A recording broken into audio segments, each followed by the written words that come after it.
Hey everybody, it's GobletX and welcome back to some more Magic Arena. Today I'll be playing another Premier Draft of Kamigawa Neon Dynasty, and we've got a pretty sweet card for a Pack 1 Pick 1. Twinshot Sniper is one of the strongest cards in the whole set. Sure, it doesn't look like it does a lot, just 2 damage to any target, but when you slap on a pseudo removal spell onto a creature, you're getting a pretty excellent deal for only 4 mana. So Twinshot Sniper, one of the best performing cards in the whole set, excellent red card, and I'm happy to pick one Pack 1 that because I also just love playing decks full of artifact creatures.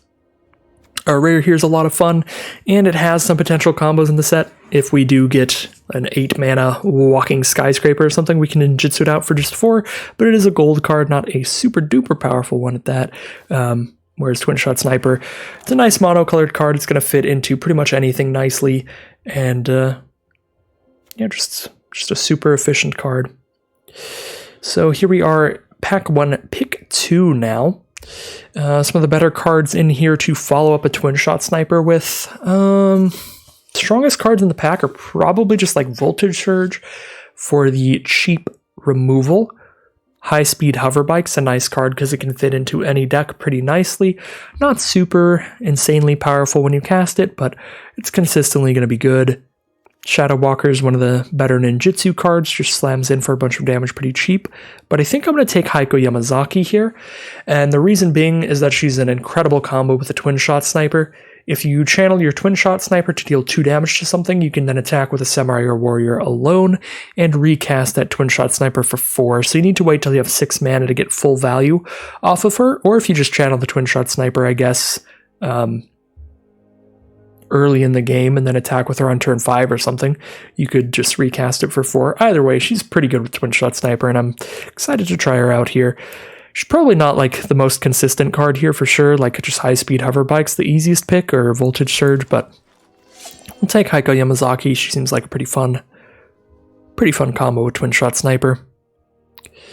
So here we have Virus Beetle is one of the best cards in the pack, and Black-Red Artifact is quite good.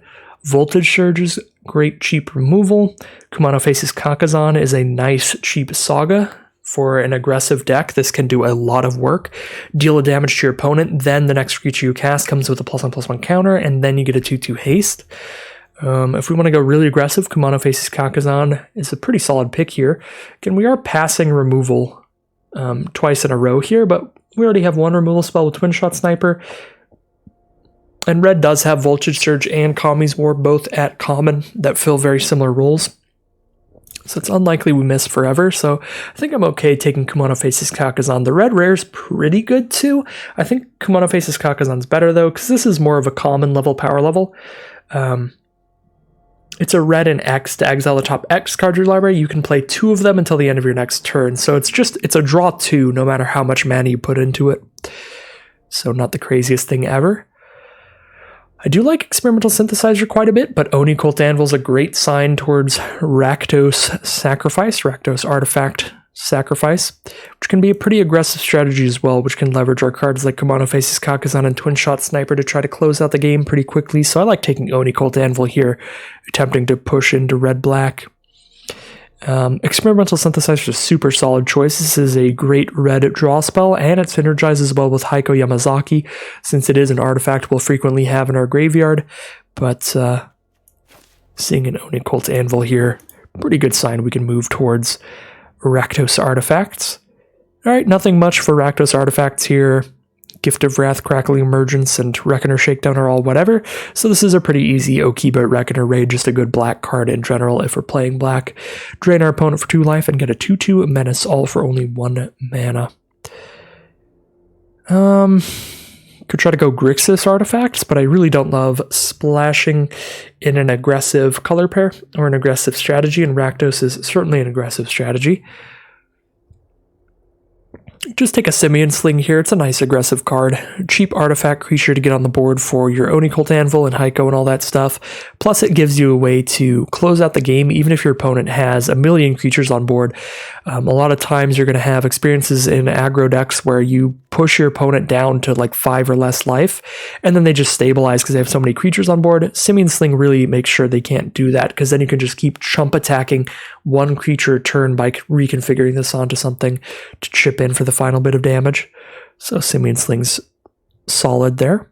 Peerless Samurai is pretty good with Heiko Yamazaki. It's one of the better Samurai for making sure you can keep attacking alone. Since it does have evasion, it has menace here.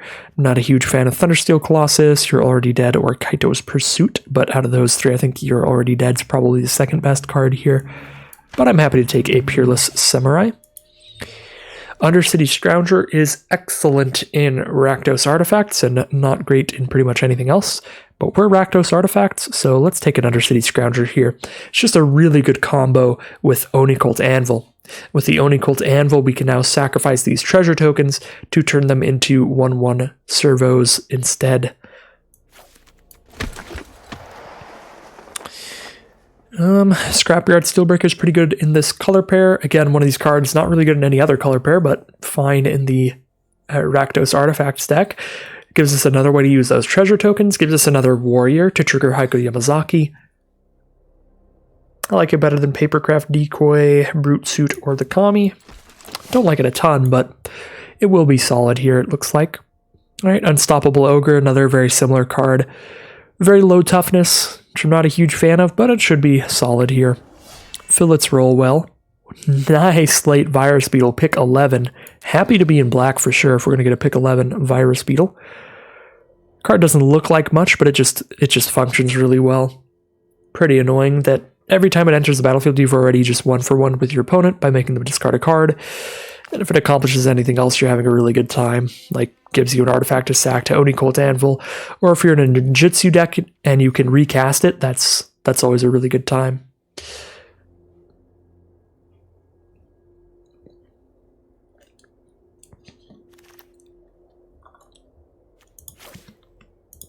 Reckoner's Bargain is not the worst card draw spell in the world, especially for this color pair where we will have expendable artifacts and creatures. So we'll keep it in there for now, but if we get a few experimental synthesizers, we would rather play those. And I'm not going to play a discard spell, I'm not going to play Mind Rot. Alright, what do we have here? Some sweet stuff. Still don't have my playset of Sokenzen Crucible of Defiance, so we could rare draft this, and it's not the worst card in the pack. It's probably the second best card in the pack, to be honest. It's between Seismic Wave and Sokenzen Crucible of Defiance. Seismic Wave is pretty nice removal. 3 damage to a non-artifact creature. Because it does 1 damage to all non-artifact creatures your opponent controls. It's really good against like the white Goshintai that spits out spirit tokens. It's good against the Searchlight Companions tokens. It can clear some boards for sure. You can use this post-combat as well to finish off some creatures that have been dealt a little bit of damage. Seismic Wave is definitely the best card in this pack, I think. Certainly a bit better than Sokenzen, but Sokenzen's not awful because it gives you a land that cycles, that channels late game, basically becomes a spell. I'm going to rare draft a bit here. I'm taking Sokenzen Crucible of Defiance. Alright, wow, this is going to be a hard pick. We have 7 artifacts already, so Dragon Spark Reactor is probably going to be good here. You do need 1,000,000 artifacts for this card. I'll be completely honest. If you don't have 1,000,000 artifacts, don't run this card. But we're on our way there, and I do like the Dragon Ball. It's just a really fun build around. I think I'm going to take the Dragon Ball here. Experimental Synthesizer or Undercity Scrounger are both excellent choices as well, just really good in this color pair. Goshintai of Hidden Cruelty is just a good card in general. If you're playing against a lot of 1 toughness stuff, you're living the dream. But I think it's going to be Dragon Spark Reactor here. It functions as both a removal spell and a win condition in a very artifact-heavy deck. Very bad draw late game, but pretty hard to beat if you drop it turn 2. So we have another Virus Beetle. That would be pretty sweet. We did wheel the last one, so it's possible we'll wheel this one. And Mukotai Ambusher is an artifact creature, which is good. We want a lot of artifact creatures. And that also lets us ninjutsu our Virus Beetle potentially, which is pretty good. So I like both of those quite a bit. Gravelighter's pretty good too in this color pair. We're going to have a lot of expendable creatures. We're already trying to get them for our Oni Cult Anvil type cards. And so having a lot of expendable creatures means hopefully we're sacrificing something weaker than what our opponent would sacrifice to Gravelighter. Plus this will probably draw a card often enough.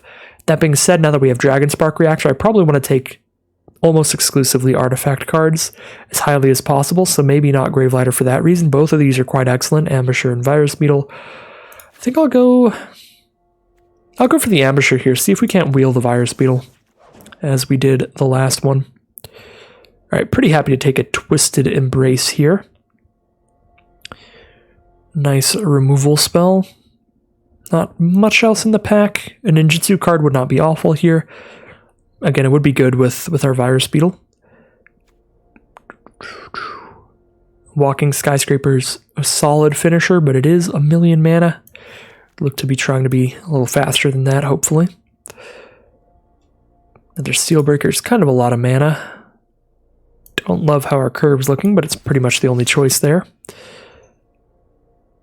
Well, Crackling Merchants, Dramatist's Puppet, and Okiba Salvage are not very good, so I guess it'll just be an Inkrise Infiltrator here. Wow, things have really dried up here in Pack 2. This is not what we want to see at all. A bunch of expensive stuff. I don't like Tempered Solitude much in Red-Black. Just feels like you're not often able to get in with these solo attacks, but it is the kind of card if you do, it's going to be super sweet. Tawashi Guidebot, though. It's another 4-mana card, which we already have 1,000,000 of. Normally I would just slam the Guidebot over the Tempered in Solitude, but we've got a lot going on at 4-mana already. I guess we can try out a Tempered in Solitude here, but I just have not been impressed personally. Probably would rather take another Simian Sling than another Unstoppable Ogre right now. Simian Sling combos pretty well with the Tempered in Solitude also, because we can just reconfigure it onto something else. Make it easier to attack with one thing alone. We're definitely not playing Malicious Malfunction in this deck, so we'll take a Network Terminal. And what else do we have here? We wield the Gravelighter, but not the Virus Beetle. A bit awkward, but we'll take it. Now we'll take that Shadow Walker for sure. We've got a full deck already. The deck looks a bit awkward here, and definitely not perfect, but that would be if this was our completed deck and it's just what we're running. It is not our completed deck. We have a whole nother pack to just keep adjusting the deck, making it better and better. So I'm actually pretty happy with how the deck is looking so far. The fact that we have our 23 non-land cards already means from now on all we're doing is just picking cards to make the deck better and better. So pretty excited about this one. Alright, 3 picks to go. Just take the highest rarity stuff for Vault Progress. As always, you can always hold the Alt key if you want to see how many of each card you have in your collection. I have every common and uncommon completed now. I'm just trying to collect all the rares at this point.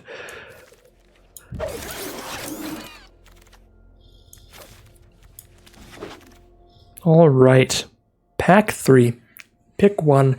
Here we go. I do like Iron Apprentice's Sacrificial Fodder. I do like Kumano Faces Kakazan if we're getting aggressive.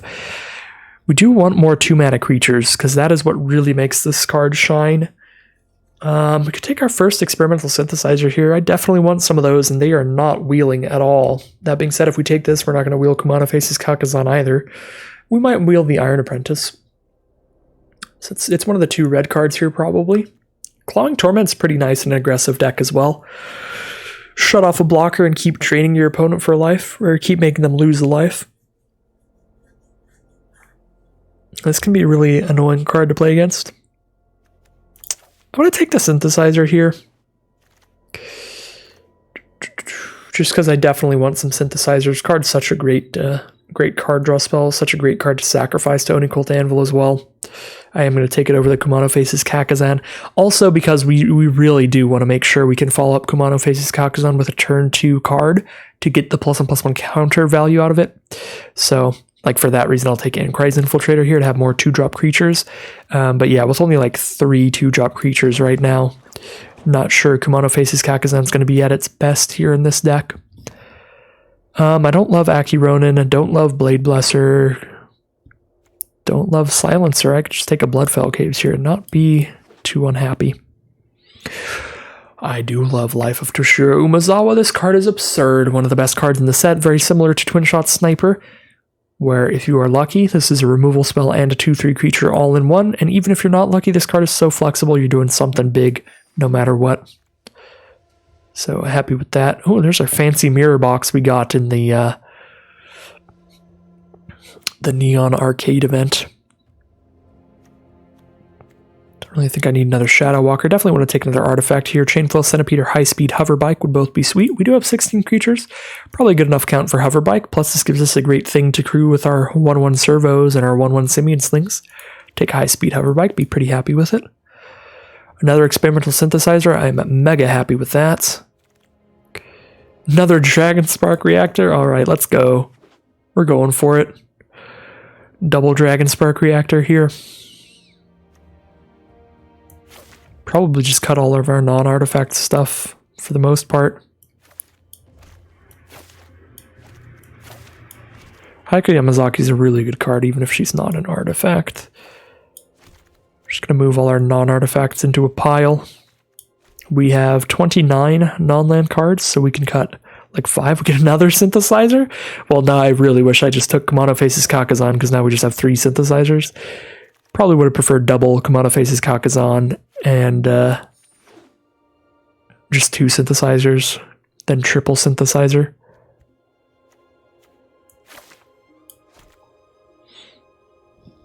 Alright, so this is our curve of just artifacts on the left now.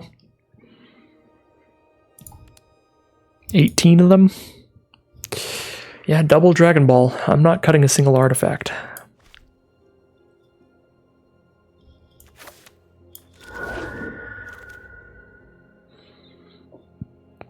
And maybe Network Terminal. Maybe I'm cutting 1 artifact. Just because Network Terminal doesn't really work in her deck. It lets us draw discard for sure, but we're not ramping into anything with it or color fixing for anything. Actually, Shrine Stirred wouldn't be terrible here. We don't have any shrines, but we do have 1 aura, the Twisted Embrace. Kind of just wrote it off when I saw it. I'm like, I don't have anything to search up with that, but we actually do. We have 1 Twisted Embrace we could search up with that 5 mana 3/2. Shrine Steward's a pretty solid card if you have 2 or 3 cards you can search up with it. Kamigawa Industry is not bad at all in this color pair. Pick up an Experimental Synthesizer to draw another card, and then when it dies, draw another one after that. Pick up a Virus Beetle, make your opponent discard a card. Pick up an Unstoppable Ogre to shut off one of their blocks and hit in for 4. A lot of good things you can do with the Kami.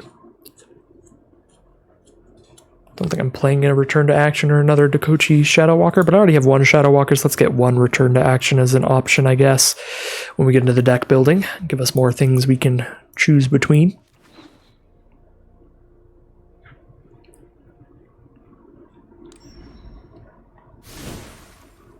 Alright. Cutting 10 cards here. Don't want to cut any artifacts, but if we do cut one, it's going to be Network Terminal. Don't love Tempered and Solitude in here. Got a lot of creatures. We're going to go pretty wide. Definitely don't love Reckoner's Bargain with triple Synthesizer.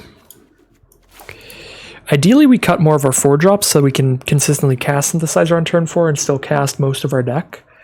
Probably want to take some of our more expensive cards out, like Shadow Walker, Kamigawa Industry, Steelbreaker or 2, but that would be cutting some artifacts. Samurai's not an artifact.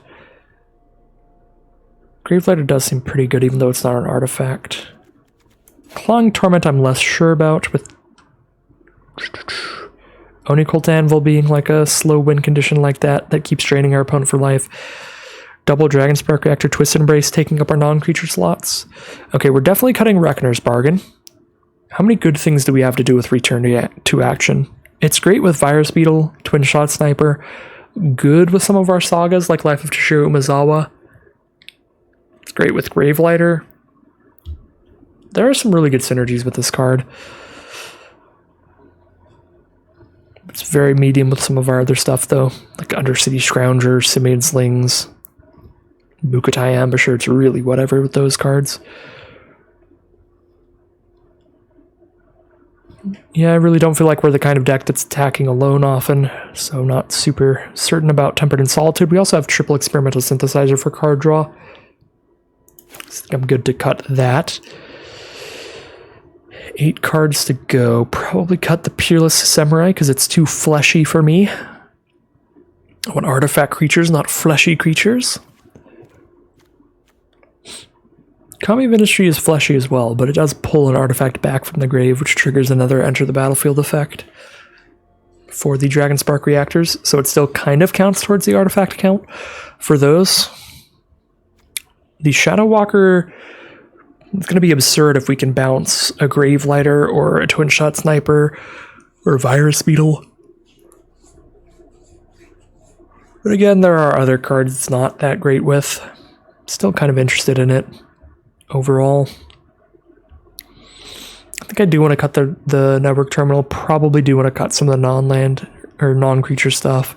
Return to action and Clawing Torment here.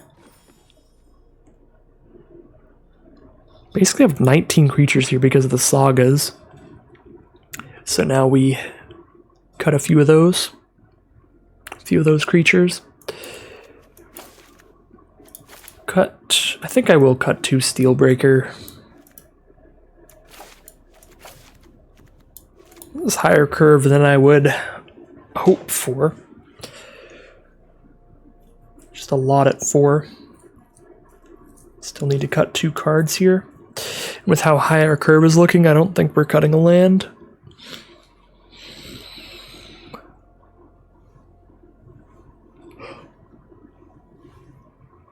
We could cut a Simian Sling here. We still have 3 1-drop creatures, 4 2-drop ones, and we still have at least like 15 artifacts, right? We have 14 artifacts. Still probably good enough for the reactor. Reactors, plural. I could see cutting the Shadow Walker. I could see cutting the Kami. It's solid with synthesizers. Solid with Hover Bike. It's not very good with Reactor, because you need a bunch of mana to do that. But like with a synthesizer, we can just bring it back and play a land off the top. I guess we do need 1 million mana for this to be solid with synthesizer too.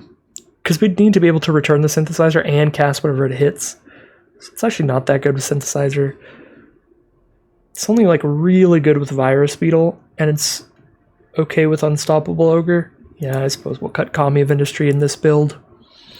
I have had it be super fun in the past, but it doesn't look like the most wild card ever here. Alright. I think this is our deck. Theoretically, because our experimental synthesizers cost 1 mana, our curve is 2.5, but we need to treat these as like 4 drops because we really don't want to drop this turn 1. And we never want to drop this turn 1 because then it just does nothing. But you can drop it like turn 2 if you're really desperate to hit another land. And ideally you wait till later so you can cast anything you hit. So really have to treat this as a late game play, which is what makes our curve pretty slow. But I mean, our creature curve is good. We just dump out these creatures, and then late game we just start playing our big late game stuff. Does not seem bad at all. I think this is going to be the deck. And let's see how we do in today's draft. We are on the play here. We'll have a turn 2 Oni Cult Anvil, but nothing to sacrifice for it yet. In the future, sacking the synthesizer to it will be pretty solid. It's going to be a keep, but it'll be a bit of an awkward one. The hand is a lot slower than it looks because we're not actually really putting much out there. Or we're not really doing much with what we are putting out there.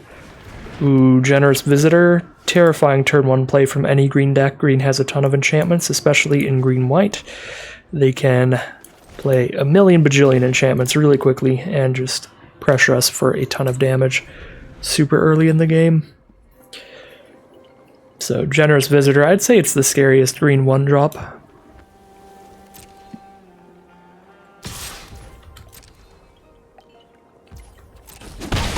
They are green-white indeed. Reckoner Bankbuster turn 2 though, so not immediately following it up with an enchantment. That's a card that sits there, lets them draw a couple cards if they dump mana into it. Do have our Undercity Scrounger now to combo with our Oni Cult Anvil. That should be really good in the future.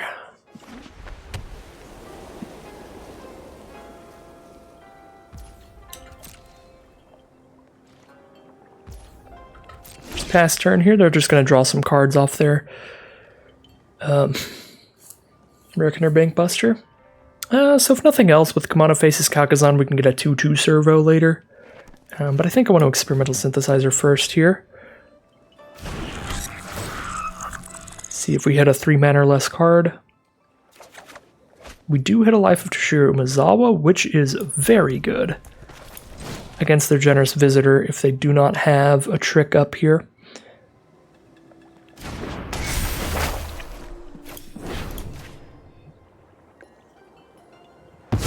Nice. Really nice to be able to just clear that out here, which means that we get a treasure token from Undercity Scrounger. So we have a treasure to use towards the anvil. Wow, that turn just became excellent thanks to the Experimental Synthesizer. Just became so good.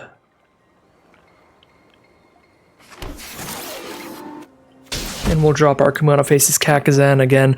If nothing else, next turn we'll sacrifice our Experimental Synthesizer and get a 2-2 servo out with it. And then still have, 5 mana up to cast anything in our library that we hit off of the synthesizer. So opponent will channel their Greater Tanuki to pull a basic land out from their deck, put it onto the battlefield tapped. They are grabbing a blue source, so they are at least green, white, blue. It is possible that they are 5 color going for the Kami War, but it's also possible they're just green, white, blue. Sunblade Samurai is the play this turn, a 4/4 Vigilance. So we're not really going to be getting in anymore. Are we getting in if we +2/+2 something with Life of Toshiro Umezawa? No, we're not, so let's just gain the life here. I guess we can hide speed Hoverbike. Should have considered that, but I'm pretty in on the just cracking the synthesizer plan this turn.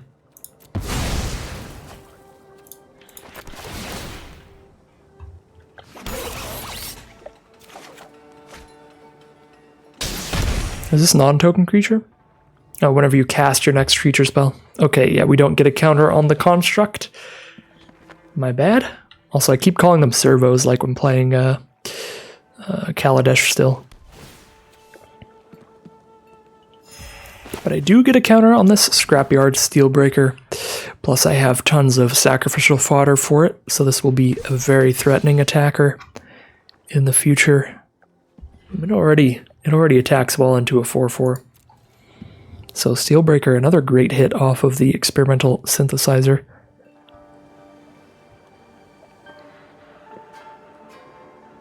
Both of our sagas will flip next turn. One of them will be a 2/2 haste, the other will be a 2/3. So probably next turn, both our sagas flip. Go ahead and tap down a blocker with the high-speed Hoverbike. Although again, if we play the high-speed Hoverbike, they can just crew the Bankbuster and block with that instead. So Hoverbike's still not that exciting, but we can be attacking with it in the sky soon enough. Crewing it with our constructs. I was about to call them servos again. Alright, I think we're definitely attacking with Steelbreaker. Ooh, Virus Beetle is the draw. Not bad at all.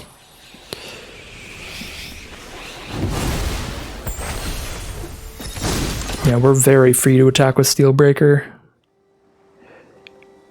Even if they double block, we can just trade a bunch of 1/1s up, I think. They'll have 10 power. I guess it only gets +1 toughness each time, right? Yeah. But we could just sack 1 or 2 1/1s to kill both their blockers. Which is still probably good. I'm going to hold on to the Hoverbike and use it during their end step, so that they can't just crew whatever I tap down with the Hoverbike. Like, I can't just tap Tanuki and then they just crew Bankbuster with it anyway. Oh, we hit a good card with Virus Beetle, make them discard the Wanderer's Intervention. Send in our Steelbreaker.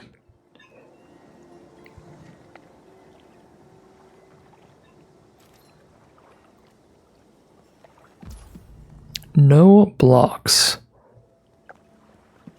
It's definitely worth it to sacrifice 1 construct here, because we'll just get a replacement from the Oni Cult Anvil. And this way, instead of making our opponent lose 1 life and us gain 1 life, we'll just have our opponent lose 2 life by sacrificing the construct. which when we're on the aggressive is better than just gaining the life here. We'll also go ahead to use our Undercity Scrounger while we still have the chance, because we don't know if a creature's going to die during their turn.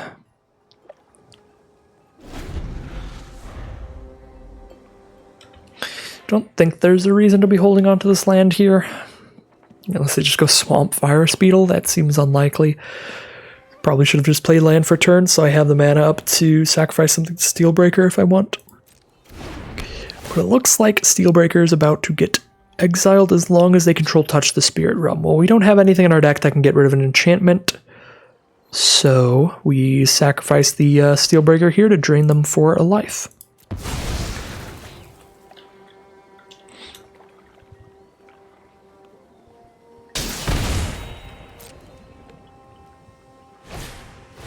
Web Spinner Cuff. Well, that is now the target to tap down with the hover bike.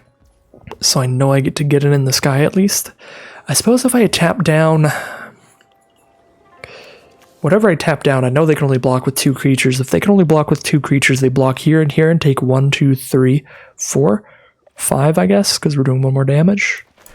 I'm probably just attacking alone in the sky, and then just using the Oni Cult Anvil to slowly but surely drain them out of the game.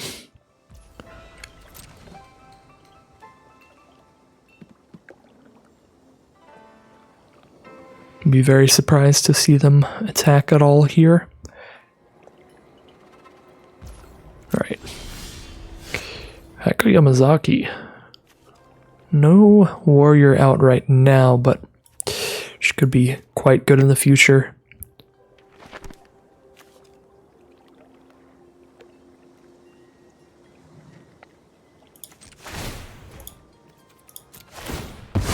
Get a new 1/1 to crew the hover bike.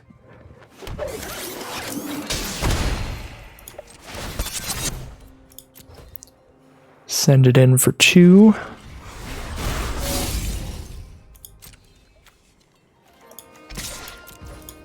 They go down to 7. We then get to play Heiko, and it's possible we attack for lethal next turn. They still just have the 3 creatures to block with. They have 3 creatures to block with, so they block our 3 biggest creatures. There, and there. They take 1, 2, 3, 4, 5, 6, because one of these 1/1s is actually a 2/2. So take 6, and then Oni Cult Anvil finishes them off, makes it 7 damage. So if they just play land for turn or something, an attack all will be lethal.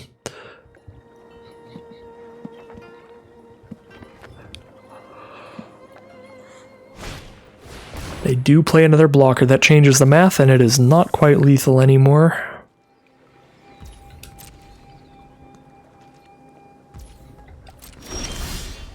Inkrise Infiltrator. So now what is the math? Crew the Virus Beetle. Crew with the Virus Beetle, I mean.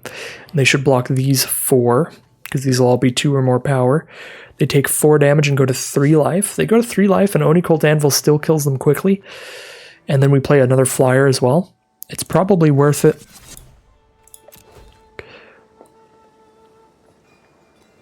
Even though we are going to lose multiple creatures doing this, we're putting them to a very low life total against an Oni Cult Anvil.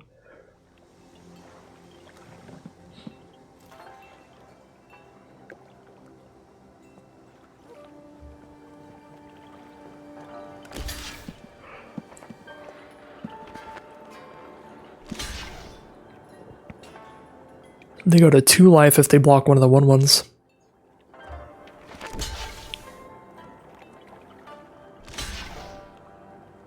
Yeah, they're going to go to 2. That is dead in 2 turns to the anvil now.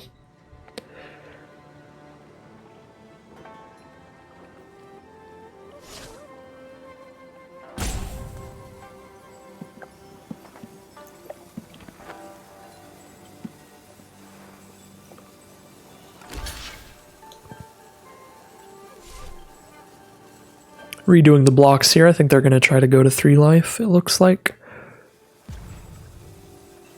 Nope, they're just swapping around what they want to kill. Still going to 2 life.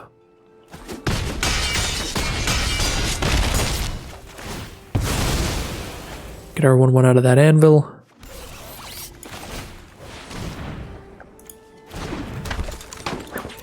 Get our Inkrise Infiltrator down. So if we get another turn, they are dead. We just sacrifice something during their end step, sacrifice something when we untap. Opponent sees the writing on the wall and concedes.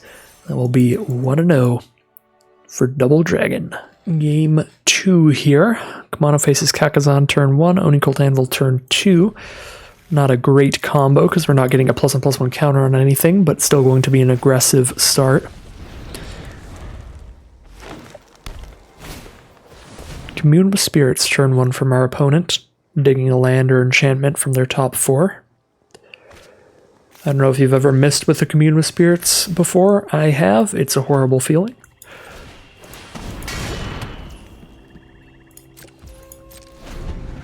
Turn 3 here, we're going to be attacking with a 2/2 Haster. Generous Visitor from our opponent. It might be worth it to Gravelighter. Trade our 2/2 flyer into their Generous Visitor just because of how scary that card is. Probably better to trade our 2/2 on the ground than our 2/2 flyer into it.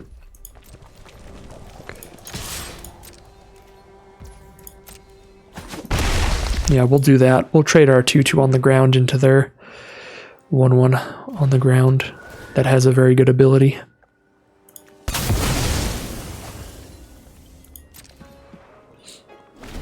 Got a Twisted Embrace up if they play a really good 3-drop creature, if they go like Swamp Tatsunari. Alright, they do not. We draw into a Twinshot Sniper, which is beautiful. We're probably playing Experimental Synthesizer here. We don't have a lot of haste, so I think I just attack and then play Synthesizer post-combat. Hoping for anything that costs 3 or less. We do hit a land, which is nice.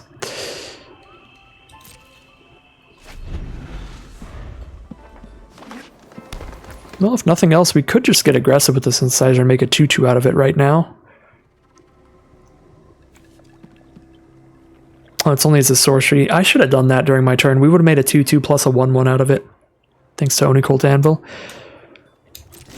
Just kept the pressure on that way. But, I mean, this way we get to still make a 1/1 out of it and cast anything we hit. So, it's not the end of the world that I didn't do that, but I think it would have been better. Just put more pressure on. We'd be attacking with 2 2/2s and a 1/1 this turn. High-speed hoverbike is not a bad hit at all. Gives us something to crew with our 1/1s. Pretty spicy.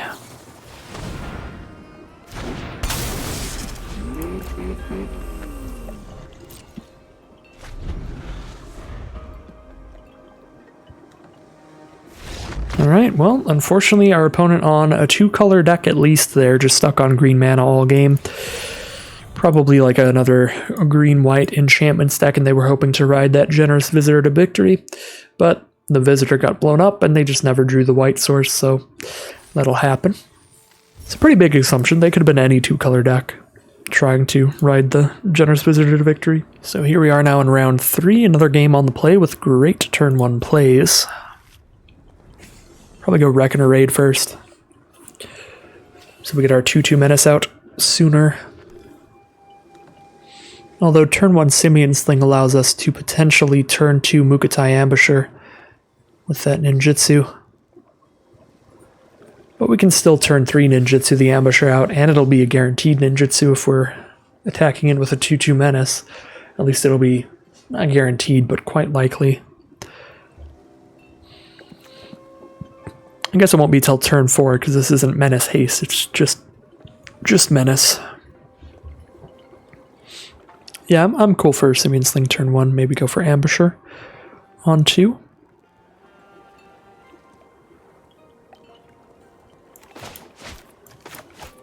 Probably best to just keep getting the Sagas out turn 1, make them flip as soon as possible. Actually a pretty hard choice between which one of those we want to do. Plus, Okiba Reckoner Raid plays much better into our opponent having a 1-drop. They just play a 1-mana 1/2. It's going to be very bad for us. like the dockside chef or something.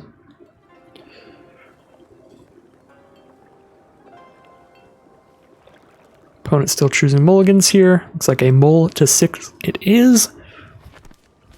Moment of truth is here. And I think I'm just going to try to get as aggressive as possible.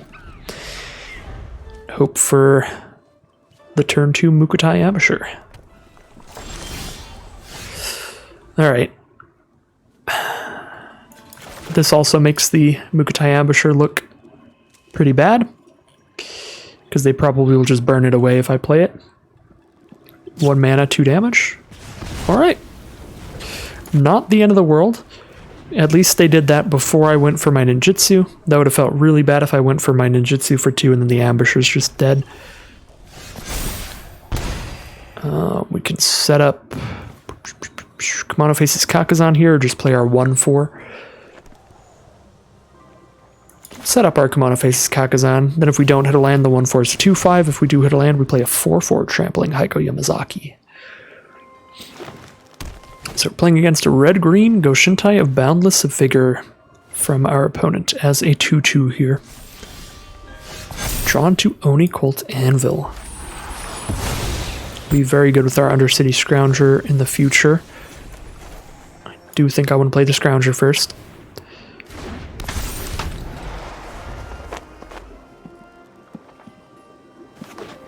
Goshintai will be a 3/3 after their end step here, unfortunately. Big enough to block our 2/2 haste, so that card's not doing much for us. But we can still get in with the Menacer, possibly.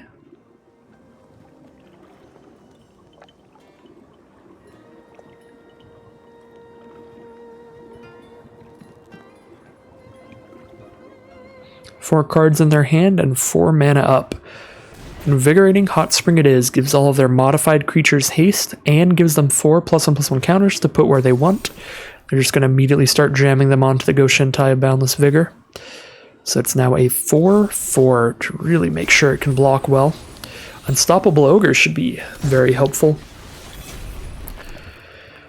We may even want to cast it right now, to be honest, because it's between that and an Oni Colt Anvil, and I don't have anything I want to sacrifice towards the Anvil currently. So we might as well just get some damage in here. They are down to 11.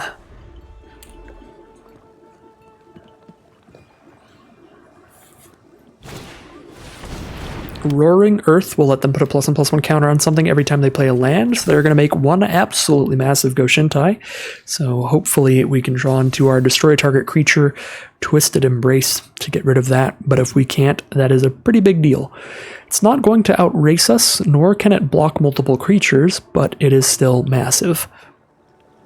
We'll be killing one of our attackers every time we go wide, attacking at them.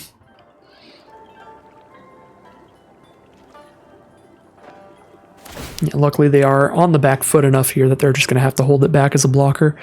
We attack all, they block the 4/1 and take 6 still and go to 5 life. I think we are still just attacking with everybody, especially with an Oni Colt Anvil coming up.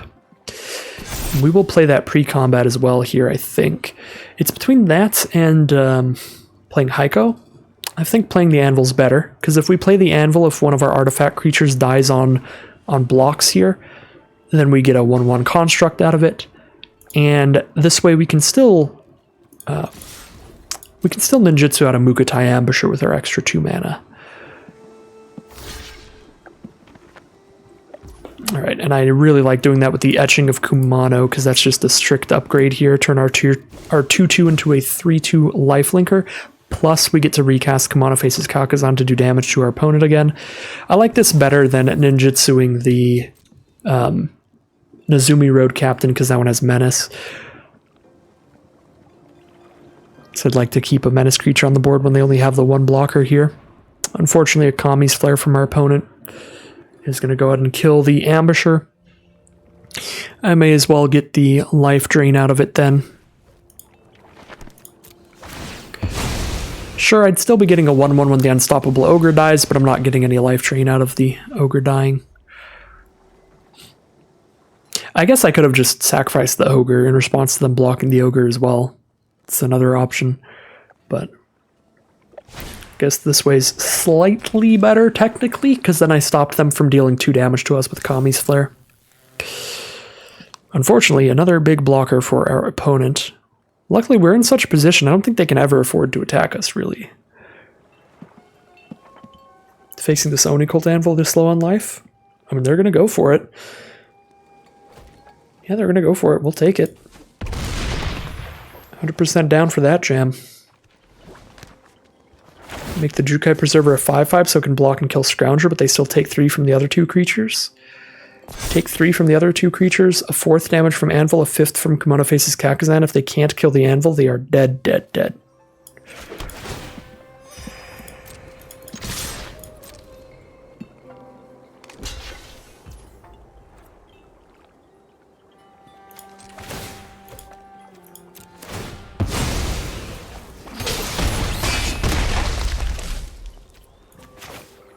I actually like casting Heiko Yamazaki here instead of Kumano Faces Kakazan, because either way we can use the Anvil plus Kumano next turn to kill them, and this way we have, even if they kill the Anvil, we have a way to get the Anvil back from the grave to make sure we can still find lethal through any amount of blockers.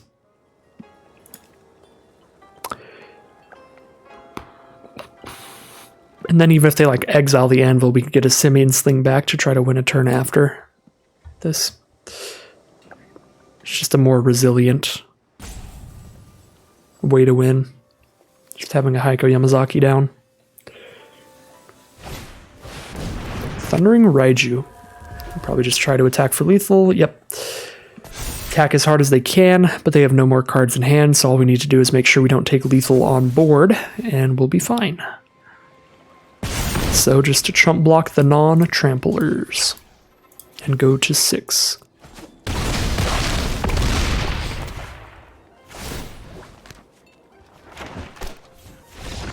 And there's the concession. That is now 2-0, I believe. Here we are in round 4. We are actually 3-0 thus far, thanks to one of our opponents getting pretty heavily mana screwed in round 2. Just forgot about that game's existence. So we only need to win one more game to pretty much break even in terms of prize support. So feeling pretty great here. And even if we don't win another game, an average 50-50 win rate run here. So there's Goshintai of Boundless Vigor from our opponent turn 2. Well, I would love to Twinshot Sniper that. However, I'm not sure it's still going to be small enough by the time we want to cast our Twinshot Sniper, so we might have to channel it, but we don't have to channel it yet. So for now, let's get our Dragon Spark Reactor out.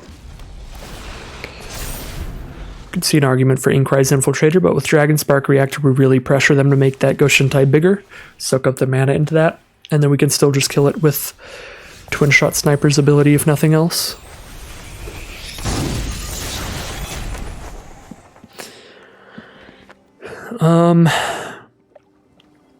And I think we are on the Twinshot Sniper Goshintai plan here.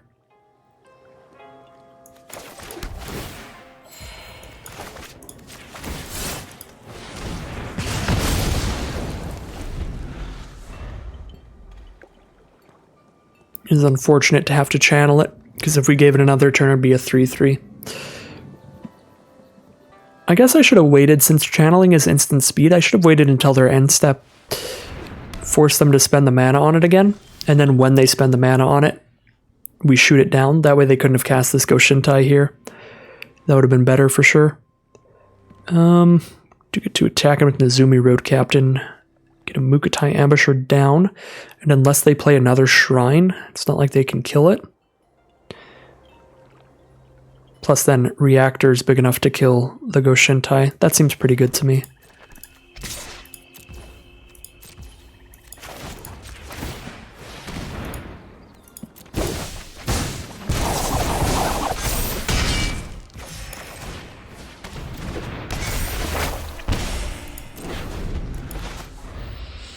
Fingers crossed, no Shrine here.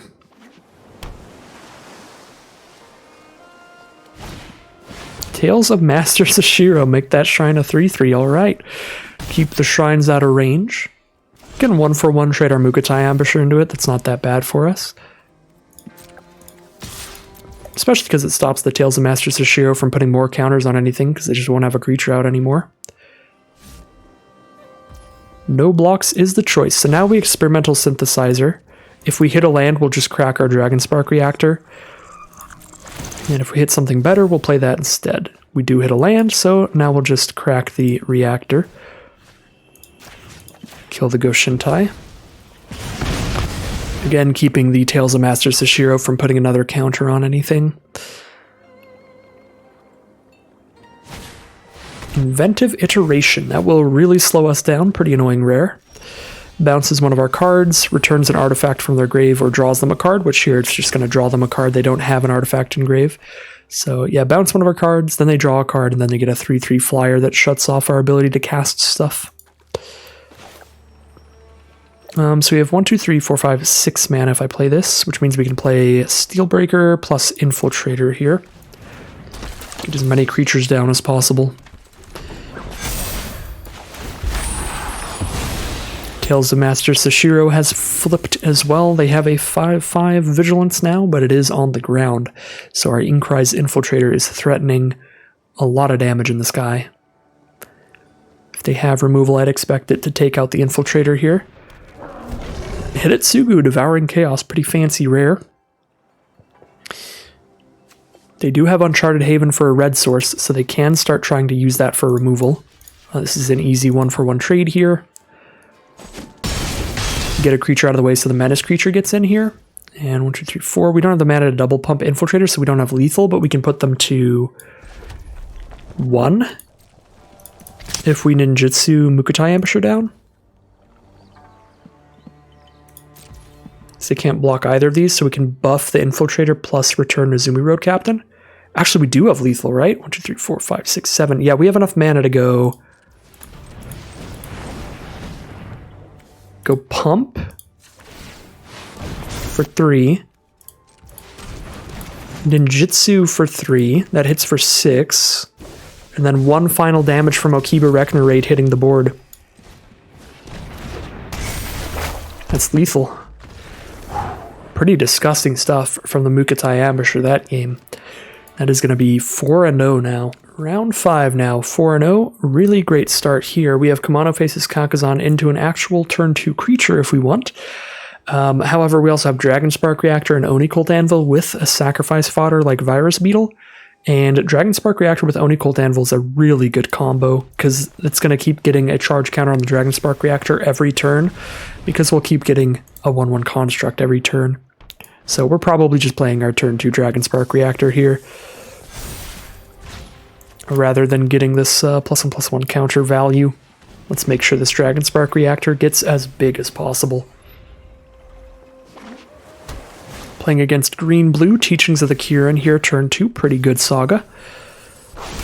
Mill 3 spit out a 1/1. Next turn they put a +1/+1 counter on that 1/1 to make it a 2/2. And the turn after that they spit out another 1/1, so a 2/2 and a 1/1 for only 2 mana, eventually. And the other 1/1 has a bunch of abilities to make their other cards bigger or make even more spirits. I think we go Virus Beetle here. That threatens to block their Fang of Shigeki, while also getting us ready to start doing Oni Colt Anvil things.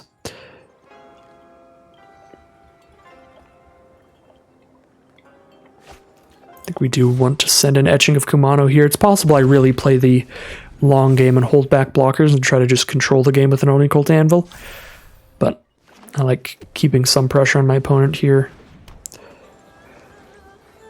Make it so Dragonspark Reactor kills them a little bit sooner. Yeah, because they're already just not attacking here anyway. So it was just free damage there. Alright, so now we Oni Colt Anvil and start using Oni Colt Anvil and Virus Beetle in conjunction to just get a counter on the reactor every single turn.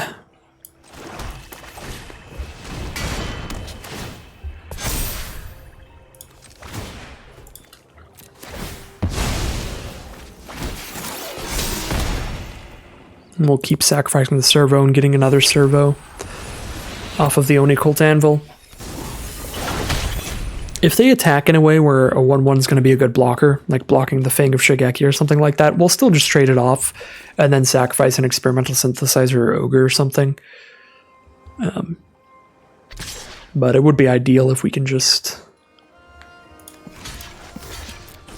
keep looping the 1/1.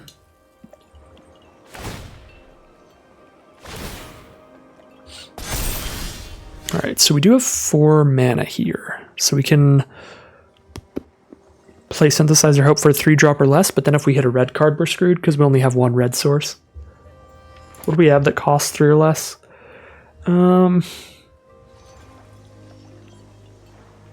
4 red cards that cost 3 or less. Be a bit risky to Synthesizer here. But Unstoppable Ogre doesn't do much. I mean, it does block Goshintai Boundless Vigor if they don't reconfigure the Web Spinner Cuff. So that's kind of nice. Maybe we are on Unstoppable Ogre as the play. I don't think we're popping our Dragon Spark Reactor yet, though. Which is why I think we're probably playing Unstoppable Ogre. I think we want to keep making the Dragon Spark Reactor bigger.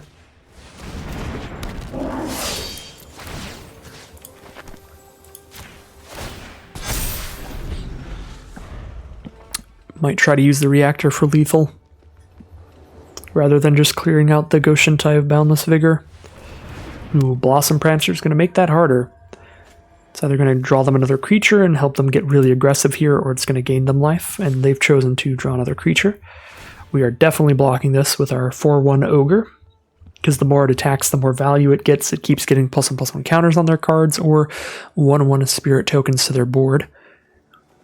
If they just make a 1/1 spirit token, then we'll trade our 1/1 into this, but if they get a +1/+1 counter, we'll have to trade the 4/1 into it.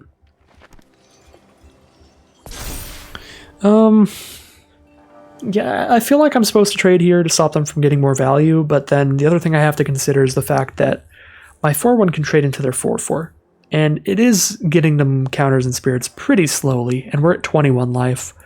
So I guess maybe I should actually not block. Maybe I've just completely changed my mind there. Alright, at this point I'm just going to Synthesizer, hope for not a red card. It's a red card. Sad day. Could crack the Synthesizer to the anvil to have another blocker here. We just let it mill us one. If that's how it's going to be. Do hit a land off at that time, that's really nice. And it's another red source, which is pretty important. Yeah, just lock the game down with Oni Cold Anvil Dragon Spark Reactor. That's our plan for sure.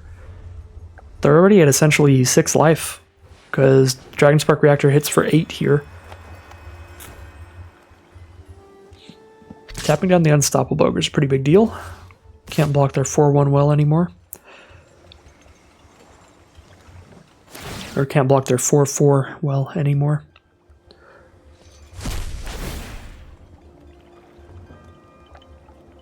Counter on Web Spinner Cuff here.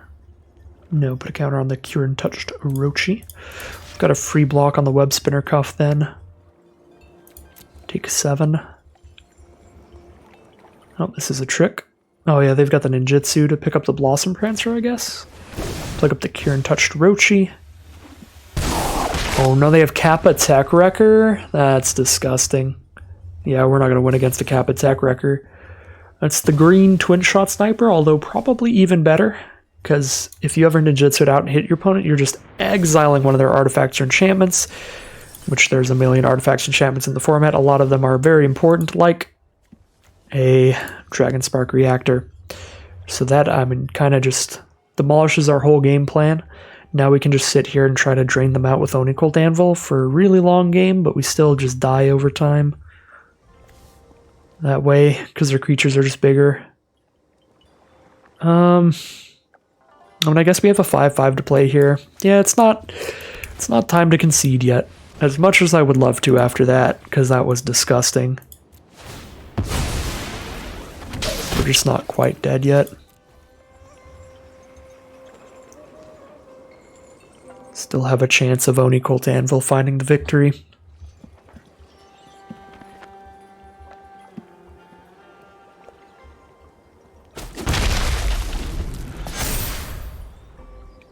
They can ninjutsu their coiling stalker down in replacement of their network disruptor, since I did attack with my flyer here. Just trying to speed up our clock on them. Just gonna block everything else they have now. Not well, but we can. Kind of just let them hit us for 2 here. It might have been better to hold back the infiltrator, I'm not sure. Ooh, counter on the Blossom Prancer is actually really rough. Makes our 5/5 trade-off into it. Alright, instead they're just going to go for the ninjutsu so they can go ahead and get another counter on the Prancer and make it a 6/6. Pretty bad. Because now it's big enough to attack into the Shadow Walker. They go for the Web Spinner Cuff, so they know they have good blocks for the Inkrise Infiltrator. Fair enough. And drop down the Disruptor.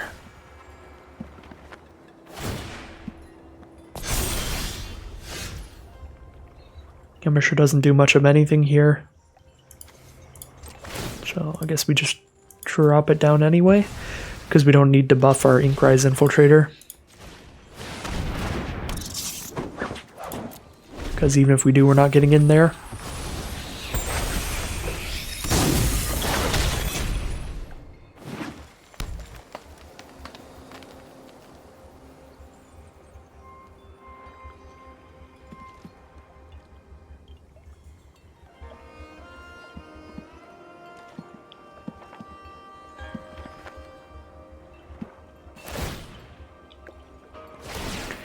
Alright, if we can get our opponent to just keep passing turn, we will win eventually off our Oni Cult Anvil. I'd rather Twinshot Sniper to do 2 to them or to kill their Kirin Touch Orochi or Network Disruptor. I really feel like I don't need to kill their Network Disruptor if I have a Flyer and a Twinshot Sniper down. So I have a Flyer and a Reach creature. We'll just speed up the clock on them.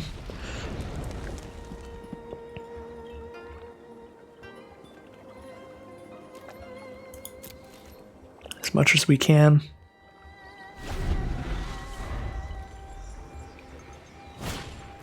Goshintai have lost a Wisdom. That is a very bad time. They've got double Shrine now, so the Goshintai Boundless Vigor gets 2 counters every turn. They can also choose to put the counters on the Flying Shrine, so that's really bad. The Mill doesn't matter too much. But now they have a 2/6 flyer, then a 4/8 flyer. That matters a lot.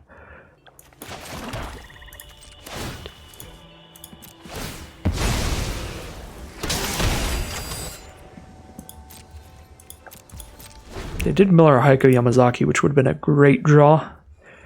Because then we could like Chump Attack with Twinshot Sniper and then Chump Attack with Heiko later to get another 2 damage in, speed up our clock by 2 turns.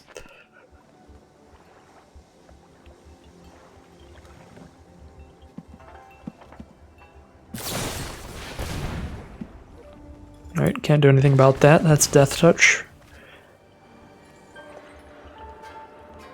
So no amount of buffing our Inkrise Infiltrator will save it from the Fang of Shigeki. The Jaws of Defeat.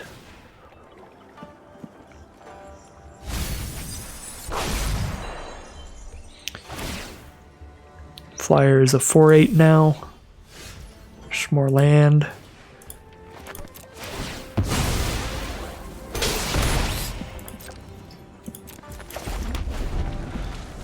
I guess we don't have our mana sink ability anymore, so I don't really need to dump these lands out.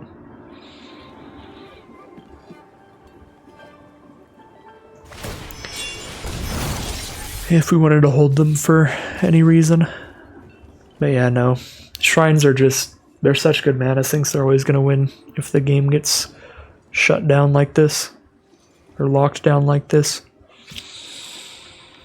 Our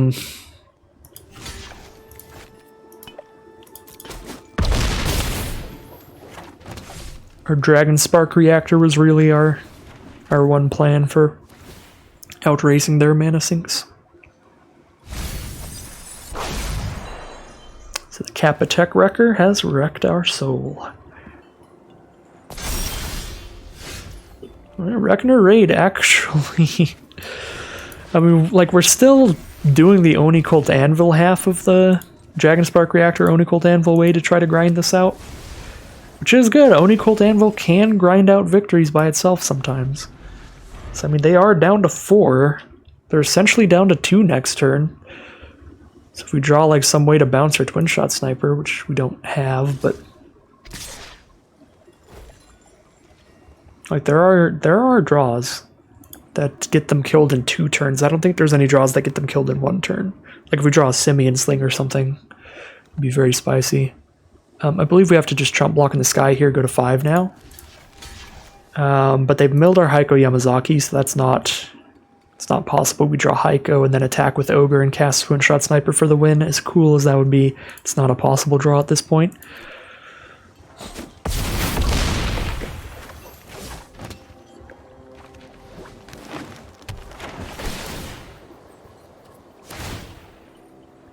We do have a this is really close. Like, we do have a legitimate shot here. We need to survive 1 more attack and then draw a Reckoner Raid or a Kumano Faces Kakazan. Or Simian Sling. We don't have a Kumano Faces Kakazan or a Reckoner Raid left, so if we survive another attack and we draw into Simian Sling, Dragon Spark Reactor, then we find the win.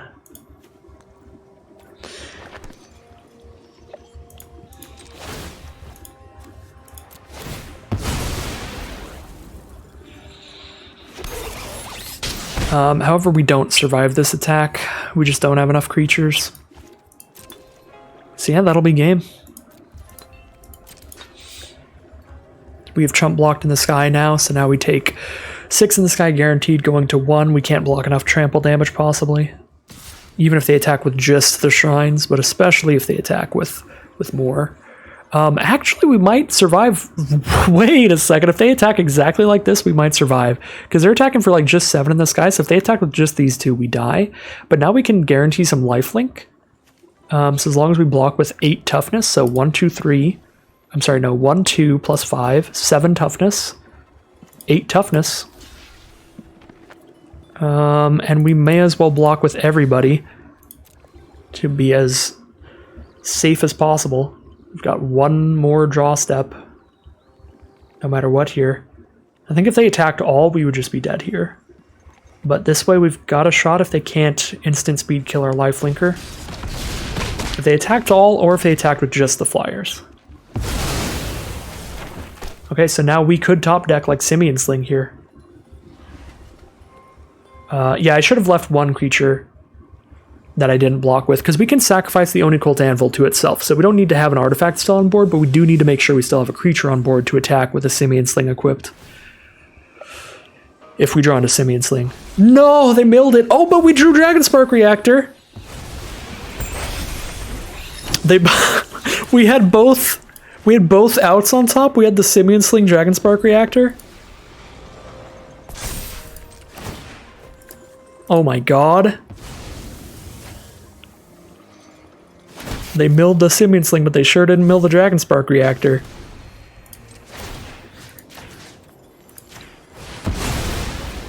Doesn't matter what we target, because if this doesn't kill them, then we die anyway. Alright, oh my god.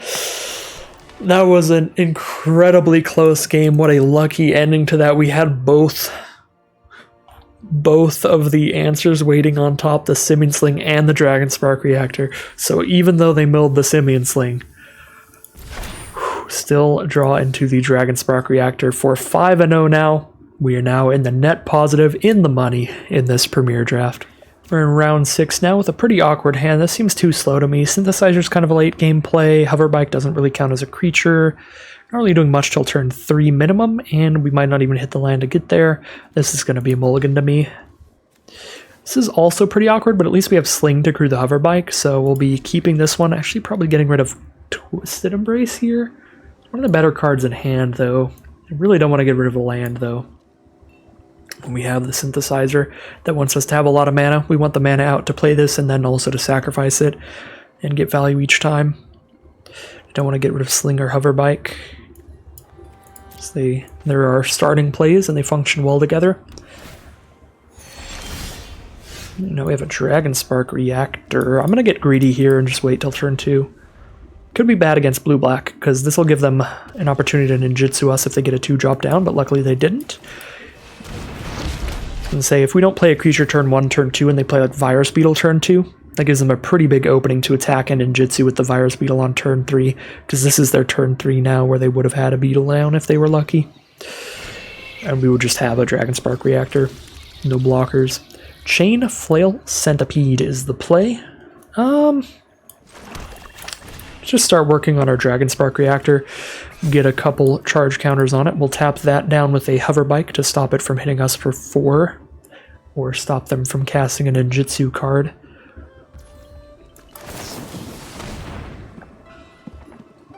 And we're going to start having a monkey driving a hover bike. Just driving down the freeway and there's a monkey beside you.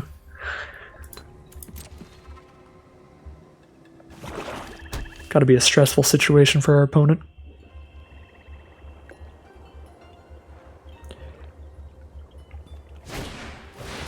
Mukotai Ambusher is down. Twinshot Sniper is going to be beautiful if we hit a land. We do not hit a land. What are we on now then? Life of Toshiro Mizawa does not really do a single thing here. Unfortunately, we could play a Gravelighter and sacrifice our Sling, I guess, and then the Gravelighter is big enough to trade into either of those two or crew the hover bike. Seems fine. Seems fine. I was just hoping for a much cooler play from any of our other stuff. And they can't really get a free attack off with Ambusher, because even if they kill our Gravelighter, we can crew our hover bike and block.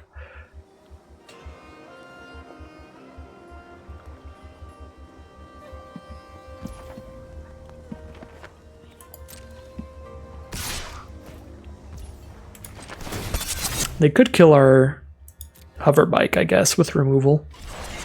And then we wouldn't be blocking here.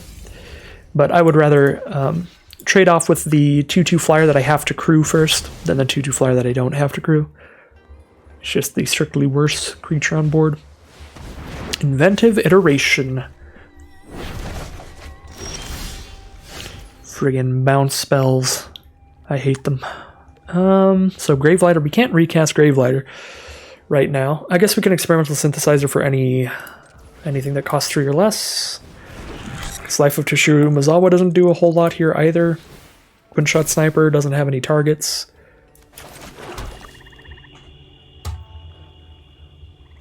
Yeah, I guess we're just on Life of Toshiro Mizawa just to gain some life. They do have an artifact engraved, so they get their Mukotai Ambusher or Chainflail Centipede back from their graveyard to their hand here. Then they will have a 3/3 flyer that shuts down my ability to cast some spells. However, our Life of Toshiro Mizawa is going to be very good next turn, because we can stack it up with a Twinshot Sniper. So we could kill a 3 toughness thing. I guess we played it too soon to kill the 3/3 flyer with it, because that won't be out yet, but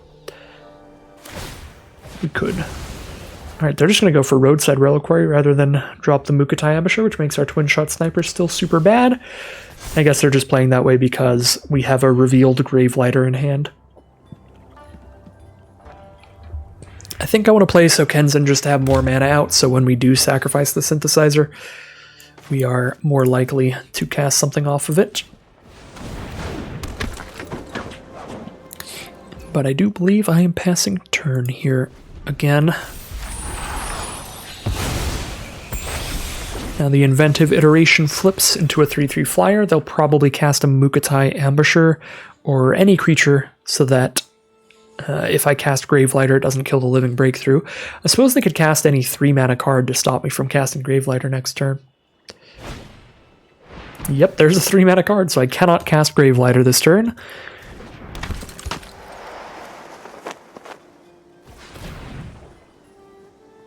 This card is just like designed to be annoying in so many ways. Bounce a card and then like prevent you from casting stuff randomly. Where's the Sensei's Divining Top to go with their counterbalance here? So I can't play 1-mana cards or 3-mana cards this turn. But I can play 4-mana cards. That being said, Twinshot Sniper is not going to do a lot. We're probably just going to Dragon Spark Reactor to kill the Living Breakthrough, so that it stops harassing me.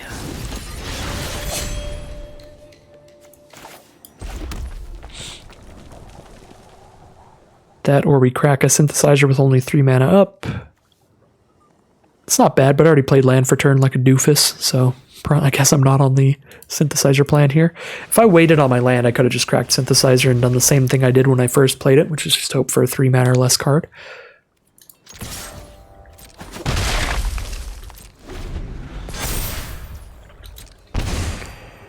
But once you've already played land for turn, synthesizer gets dramatically worse because it basically halves the amount of cards you could hit off of it, because about half your deck is usually lands. So if you hit a land off of it when you've already played land for turn, then you're not even getting the land drawn off of it. Shrine Steward, that is a very good card. Hopefully they don't have a Sweet Shrine here or a Twisted Embrace, but I doubt they'd be playing it if they didn't. So here comes a Shrine or a Twisted Embrace. Twisted Embrace it is. For a sick removal spell that also gives +1/+1 to one of their creatures. Scrapyard Steelbreaker's a draw, so we kind of want to just Twinshot Sniper, kill the Steward, and just attack all. And then their Twisted Embrace probably just kills their Inkrise Infiltrator, which is fine.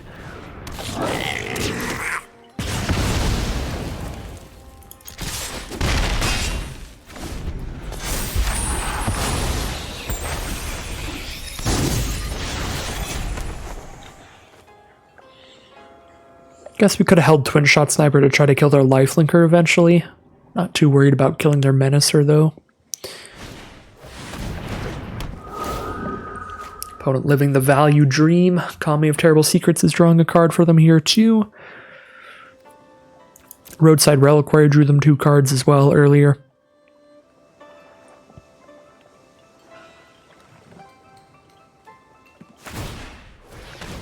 Opponent really just playing the long value game here, which is going to pan out quite well for them because our deck's trying to be much more aggressive than this. So they've grinded out really well so far.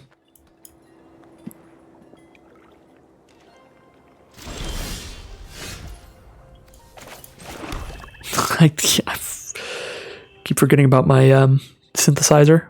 6, 7. Yeah, we should have just popped it first, but whatever. If I hit another land, I wouldn't even need it anyway at this point. Yeah, it's basically just a total miss either way.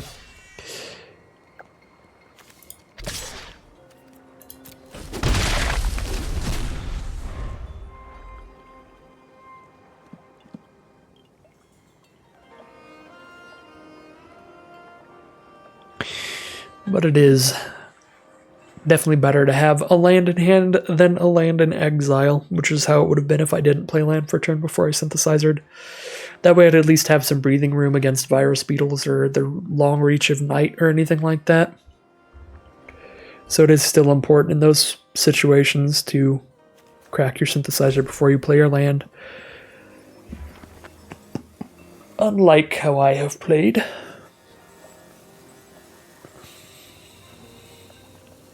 So, I mean, our opponent's kind of living the dream here. 6 cards in hand, plenty of creatures on board. Their stuff's big enough to hold off our aggro. They have 18 life.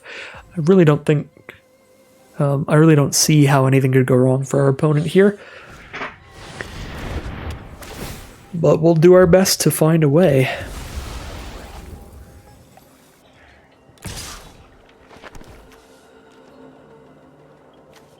This is a really weird attack if they don't have a trick.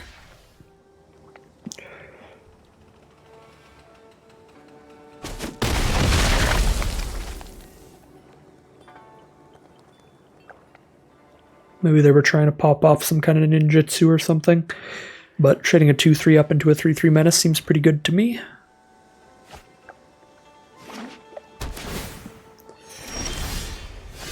Undercity Scrounger. Yeah, we would have had 8 mana out now if I played my synthesizer right, and we could double pump our Infiltrator. Since we don't have 8 mana,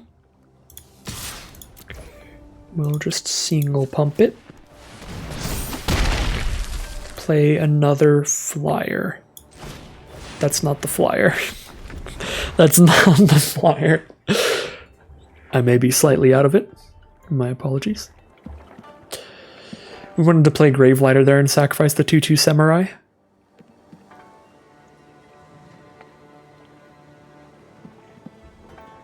Pressure for as much flying damage as we can. Looks like our best options here.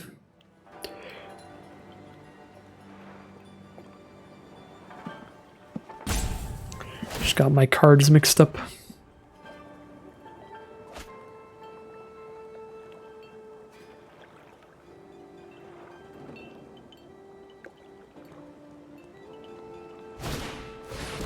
Intercessor's Arrest. Well, Gravelighter's going to be really good next turn then, so I guess it pans out.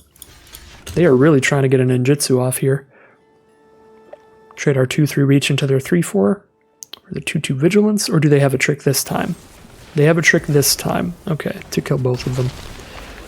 Fair enough. Alright, so here comes the best Gravelighter. Sacrifice a pacified creature. They have to sacrifice a real card. Really good draw, Heiko Yamazaki here.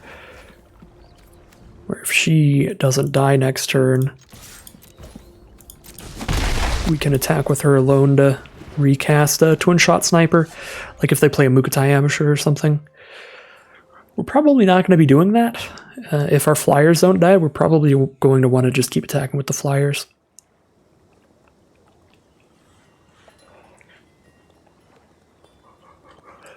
So we are the king of misplays this game. Could have had an 8th mana out for pumping the infiltrators more. Didn't play our flyer as soon as we should have here either. Let them get their ninjutsu here. It's got to be some kind of absurd ninjutsu with how much they've been attacking us for it. I can't imagine it's just Mukotai Embouchure. Because I could have just hardcast that at any point by now, it feels like. I guess they really want to be able to draw another card off of Kami of Terrible Secrets. Oh, it is a pretty good ninjutsuer for this particular occasion. The Dokuchi Silencer, so they can kill flyers with non-flyers. But they'll kill Heiko Yamazaki to stop us from getting a Twinshot Sniper back from the grave, which is also fair. They do have the enchantment to play to draw another off of Kami of Terrible Secrets. Well, seems like a pretty good deal.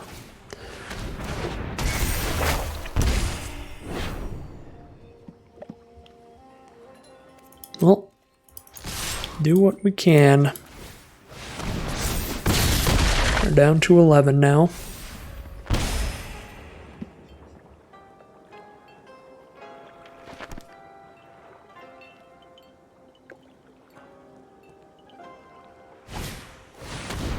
The long reach of night. That is disgusting.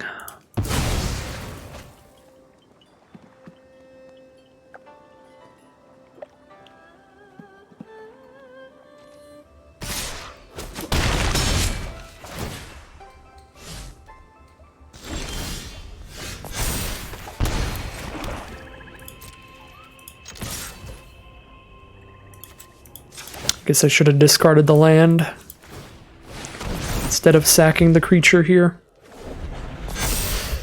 But we feel pretty dead either way at this point. Guess I just hit them down to 8 instead, or hold a 1-2 back. Oh yeah, this game is over.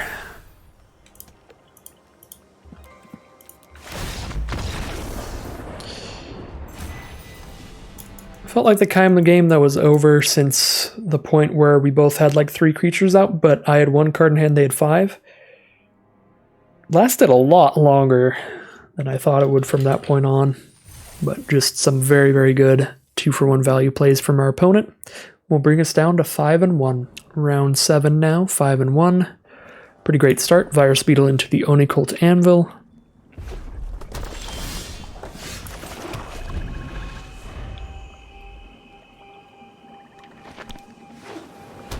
Playing against blue-red.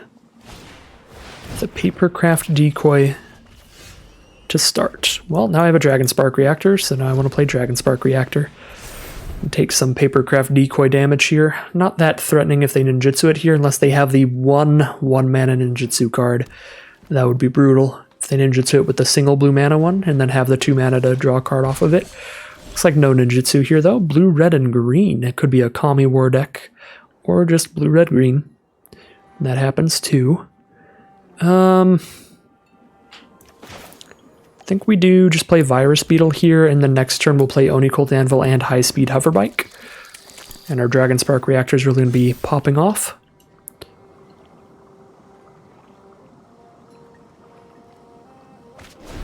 Get rid of a Network Disruptor from our opponent's hand.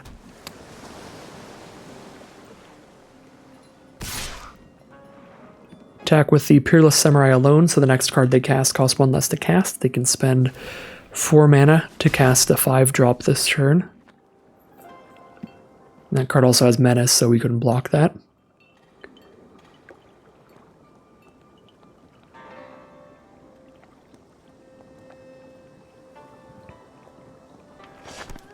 See what they want to cast here. They're thinking on it. Behold the Unspeakable would be pretty brutal. It's an excellent 5-drop saga, but it looks like it is a Replication Specialist. So if they follow that up with another artifact, that could be really big. Because they can copy their artifacts for 2 mana now, whenever one enters the battlefield.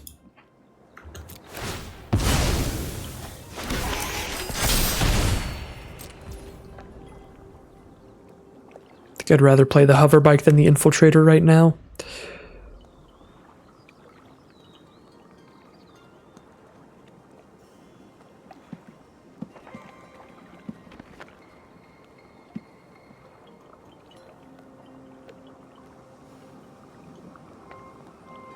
We might be popping the reactor next turn.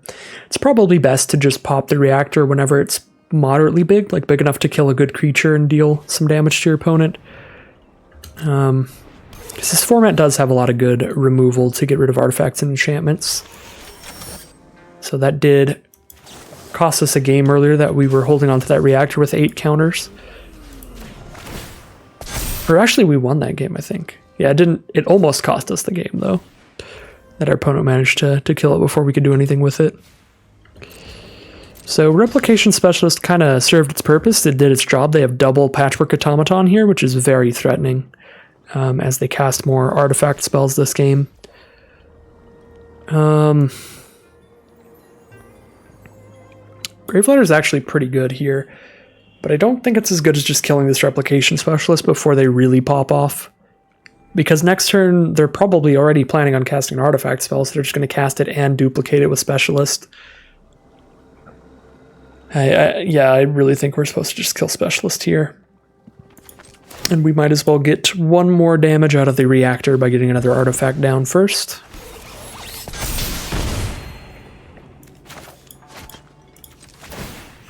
Yeah.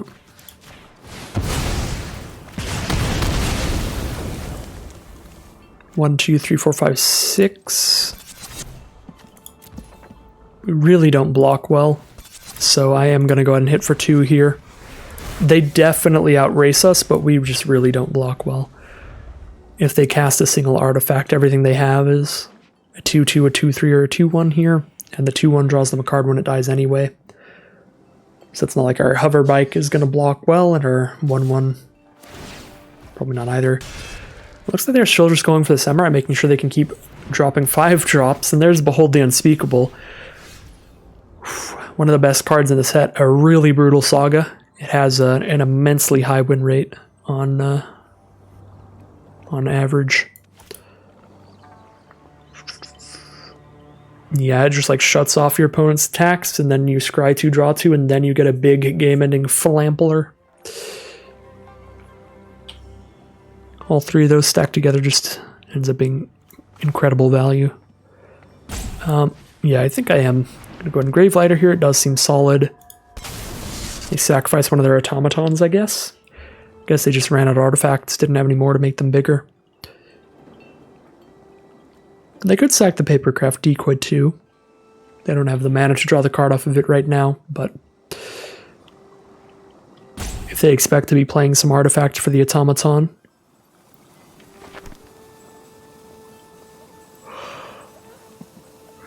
maybe the weaker card.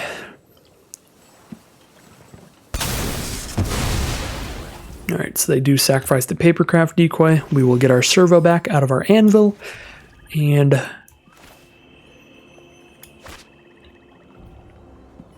going to keep pressuring my opponent, so I think I want to just play as much flying power as I can here.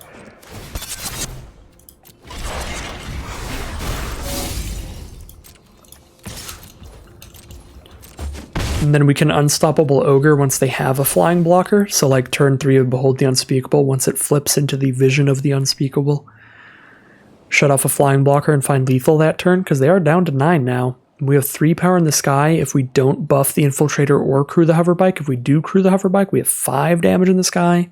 And if we crew the Hoverbike plus buff the Infiltrator, we have 7 in the sky. So pretty threatening. Could even potentially find lethal next turn, not if they gain 2 life. I was going to say, if they were still at 9 life here, we could drain one with Anvil right now to put them down to 8. Then we'd play the Ogre, sack the Ogre to the Anvil, put them down to 7, crew the Hoverbike.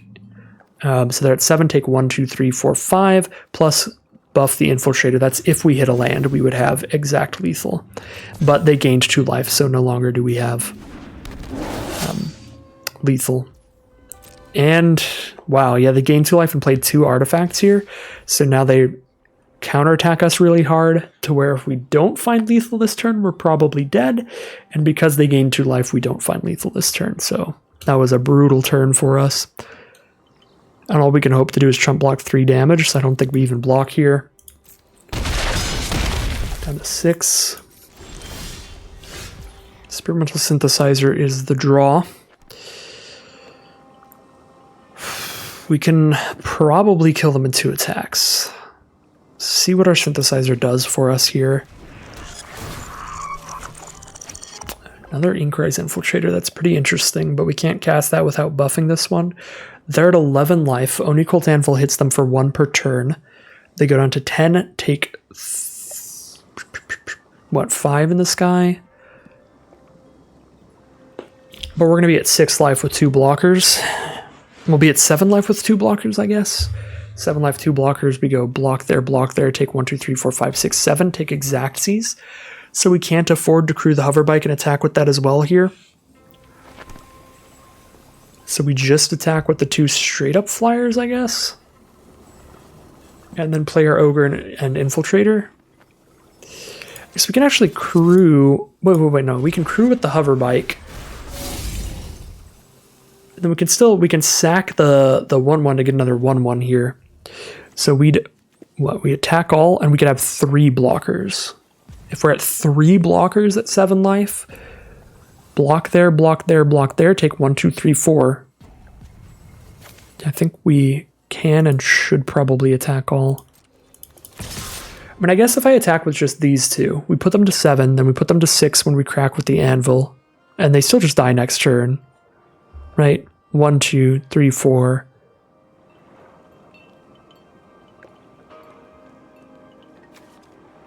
Five? I guess not quite. We do need to have 1 flyer left next turn. Since we need one of them left anyway, and the only way they survive is by not blocking at all, we may as well send this one in.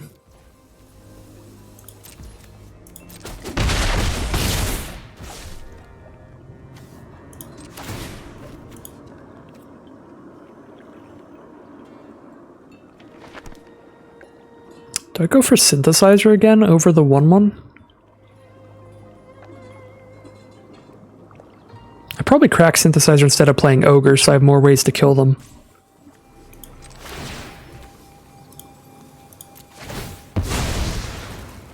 That's probably what I do here. And I still get another blocker here to have my 3 blockers. Oof, Twisted Embrace. That would have been good. Alright, if we survive this turn, we have lethal. So either they lethal us now or we lethal them next turn. Because we get to shut off the Vision of the Unspeakable as a blocker so they can't block any flying because we held on to our Ogre.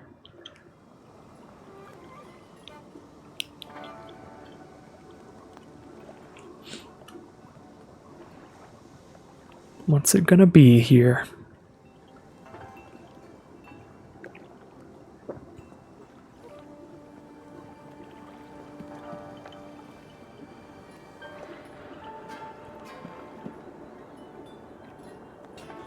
1 card in their hand, 5 life. They've just drawn and discarded for the modern age, discarding a land. They're checking out the board states. They're doing their own combat math now. Probably going to be a little while of a think tank like we had last turn. Used up all my hourglasses even on that.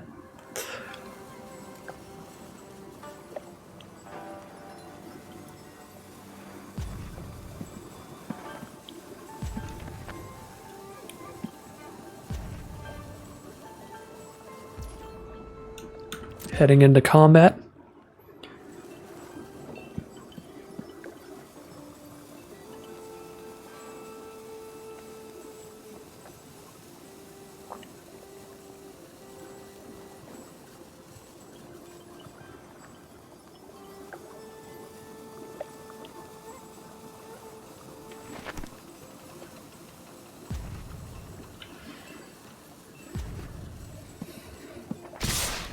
Alright, the all attack.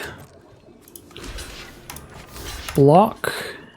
Block. 1, 2, 3, 4, 5, 6, 7. We are forced into another block. Take 4. Down to 3 life. 1 more card in their hand, but if they play it, their Vision of the Unspeakable dies.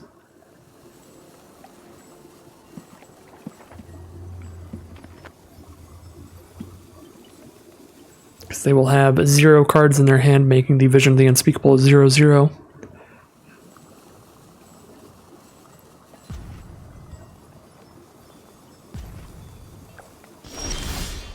Alright, goes to our turn. We will attempt our Unstoppable Ogre to shut off their block. Shut off their 1 block. Crack the Ogre to the Oni Cult Anvil and crew the Hoverbike attack all. And there's the concession from our opponent. That will be lethal. That will be 6 and 2? 6 and 1, 6 and 2. Pretty great run either way. Here we are in round 8, 6 and 1. What could be the final boss if this is a win. Not a particularly keepable hand though, so we are going to be starting on the back foot, having to mull twice even, because we can't really keep a 1-lander either. 1-lander with Okiba Reckoner Raid, and if we hit a mountain, we can cast almost everything. We just get rid of Twisted Embrace. But keeping a 1-lander on the play, gonna be a super bad time, but starting with a 5-card hand against number 37 Mythic is a guaranteed death sentence as well. So take the guaranteed death sentence or hope for a real good coin flip here.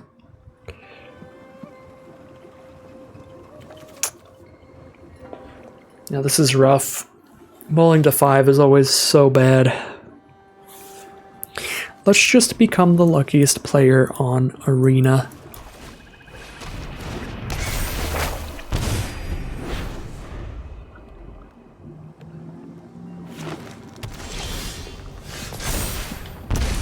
Well, probably game. Ooh, Jukai Naturalist turn 2 also. Definitely game.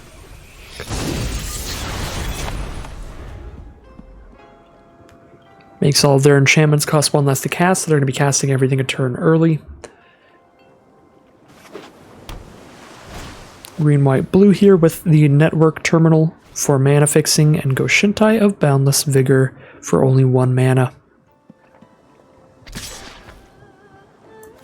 Just going to trade this. Not much I can do with this card. Get rid of their cost reduction. There's the red source. It's pretty good. We can Twinshot Sniper the Ghost Shintai later, even if it has 1 counter on it. So, Dragon Spark Reactor or Oni Cult Anvil for now, or Inkrise Infiltrator. Probably not Kumano Faces Kakazan. Just gonna get my Dragon Spark Reactor down first.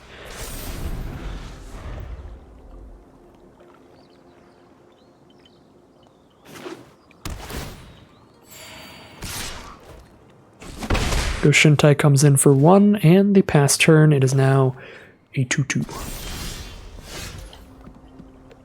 Only real shot here is that that doesn't get any bigger, so we try to shoot it right now.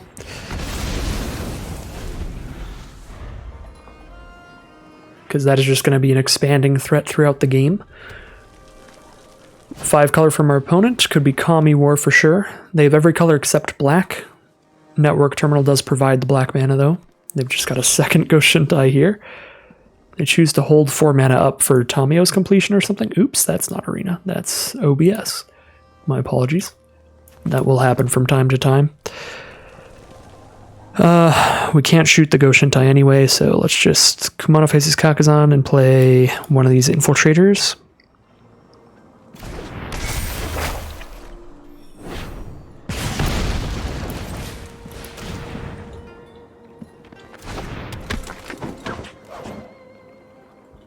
So we're still in it for now. Oh. Kyodai, Soul of Kamigawa with the 5 colors to give it +5/+5 until end of turn. Never mind. One of the biggest bombs in the format has arrived. The Ghost Shintai is permanently indestructible until Kyodai leaves.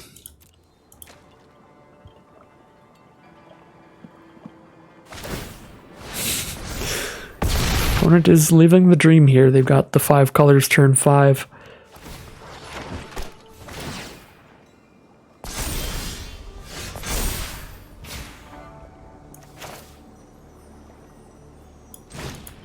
Gonna counter on our Infiltrator. We can double block their Kyodai now.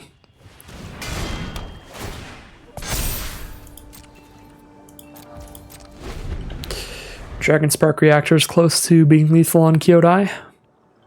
If they don't hold the 5 mana up to pump it. I guess we can't double block Kyodai because then they could just spend 5 and pump it. Yeah, no. No, this is disastrous. I can chump block and then they won't pay the 5 and they'll just cast something else.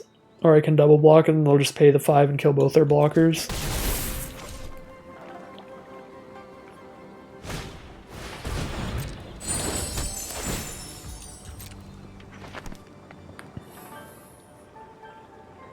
Still have the 5 mana up to pump Kyodai to save them from Dragon Spark Reactor. If they play a 2 mana or greater card here, they won't though. And Ecologist's Terrarium, that sacrifices to put a counter on something that is a sorcery speed effect.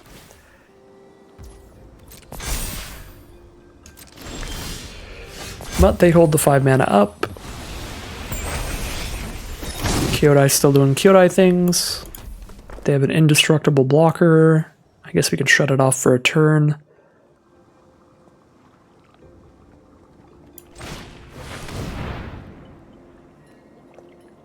To get him with the Etching of Kumano at least, but we kind of need to save our Infiltrators for chump blocks. Save one of them, I guess.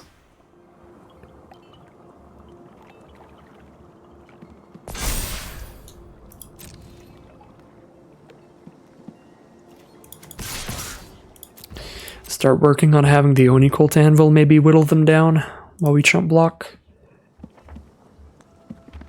It's not much, but it's what we've got. Did get stuck on mana for a little bit, but I think this hand worked out as well as any 5-card hand could have at this point.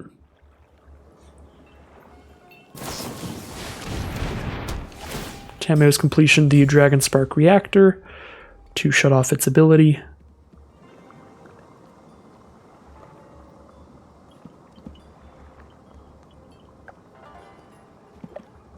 They are down to 2 cards in hand, but they have Network Terminal with Ecologist's Terrarium out, so they can use the terminal to draw and discard every turn by tapping the Ecologist's Terrarium.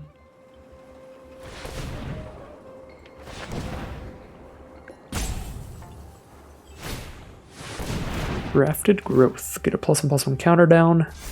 Have a little more mana.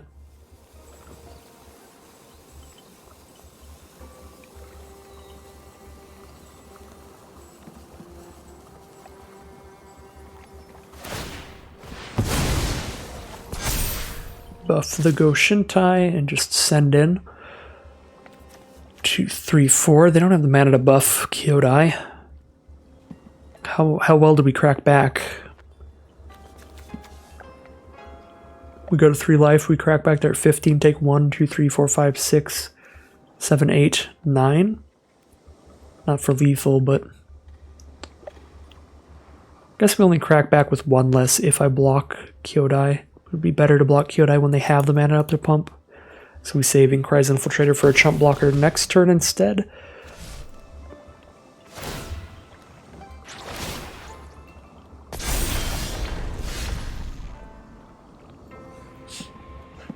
Sack the Dragon Spark Reactor here for sure.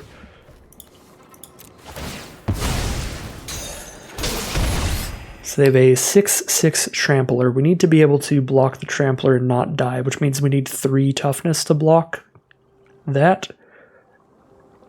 Kyodai doesn't have Trample, so we just need to block Kyodai with an Inkrise Infiltrator.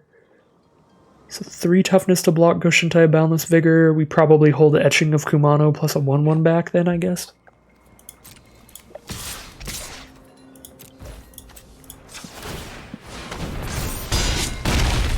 They're down to 9. We can survive on board if they did not draw more removal.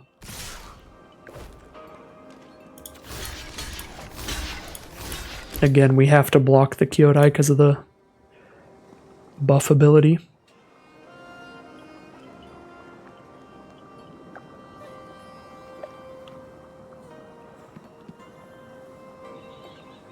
I think we actually have draws that could kill our opponent if they don't have like another blocker or something here. There aren't a lot of them, but they exist. Right, because we're attacking for 4/5 already. We attack for 5, put them to 4 life, drain them for 1. We need some way to do 3 damage. Unfortunately, Season of Renewal means there's no outs here for sure. They get a lifelinker back and a removal spell, so they are as safe as can be. All calm and cushioned up, warm and cozy by the fireplace, the mug of hot cocoa. Yep. Here we are now in round 9. The final boss, 6 and 2. We are unstoppable. Let's go for a mulligan here, I think.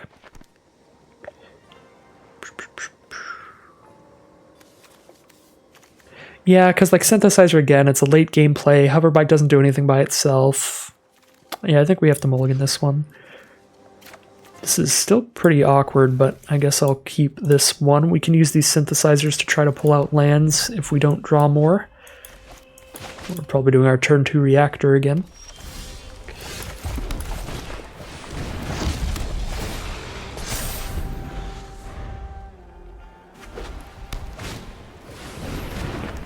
Spirited Companion from our opponent. Draws them a card. They are on Boros here. Well, we'll do the reverse Spirited Companion. We'll have them discard a card. The enchantment creature, 2 mana 1/1 draws a card. The artifact creature, 2 mana 1/1 makes your opponent discard a card. We've got Yin and Yang on the board.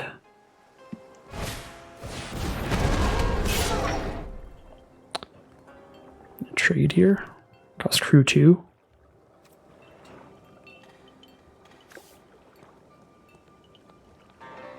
Nah. Like to trade once we have a Scrounger down. Plus, once we have a Scrounger down, they can't really attack in as well. So they are on red, white, and blue with that Prodigy's prototype. This card is threatening. I feel like this is the best vehicle in the set. Just keeps giving itself the pilots to crew it in the future.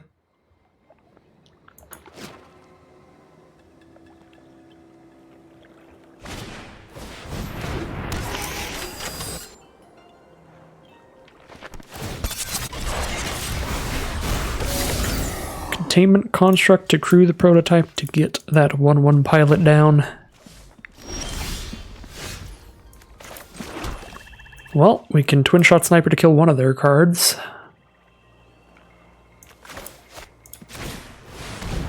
Best one kills the Construct, but they still have a pilot out for the prototype.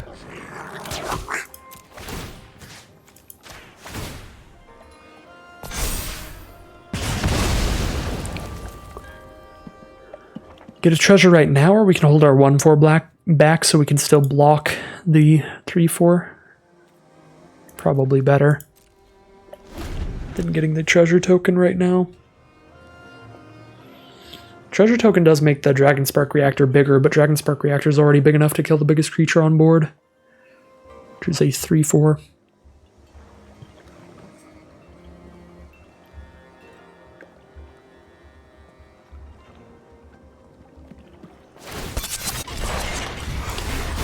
Prototype has been crewed. Prototype is coming in.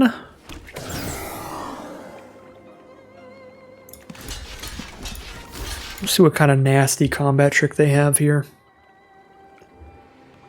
If they don't have one, they get to kill one of our creatures. Yeah, this is actually a really good block if they don't have instant speed removal or a combat trick in hand.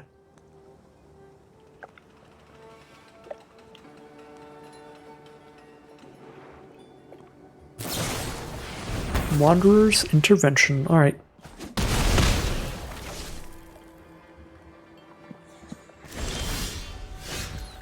High-speed hover bike.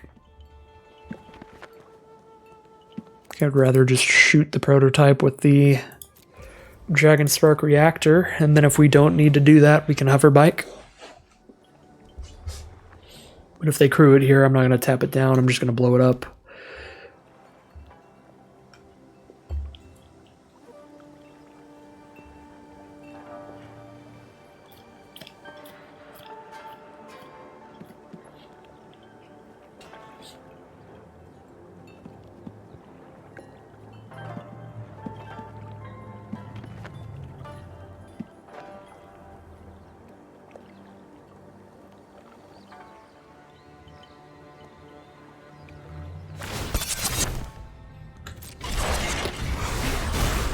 Pretty suspicious.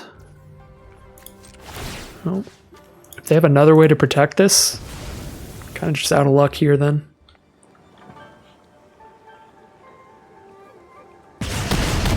Okay, we do clear it off the board at least. I think I leave the hover bike behind, or the virus beetle behind to crew the hover bike. Get a ninjutsu here in the 3-color deck. Yep. Ooh, Moonsnare Specialist. Not the greatest ninjutsu ever, though, because they're not going to want to bounce anything here. But it still lets them put the Spirited Companion back into their hand to draw a card. Yeah, let's Synthesizer. Hoping for just not a red card. Sweet, we do get a mountain. Could crack the Synthesizer to guarantee a 2/2 down to block the Specialist, but then I'm not drawing a card, and I can just play a hover bike, so we'll probably be on the hover bike plan here.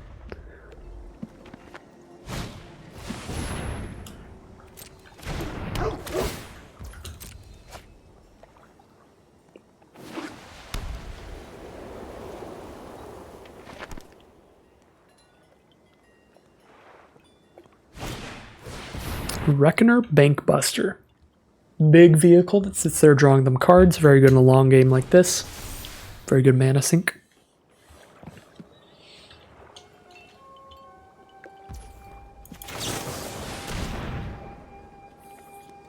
Here's our high-speed hover bike. Let's just slow them down.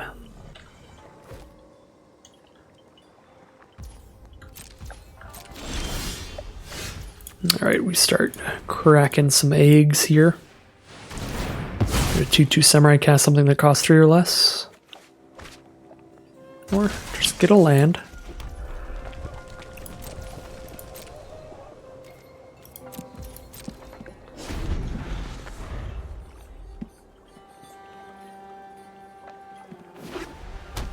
Six mana down now from America.deck.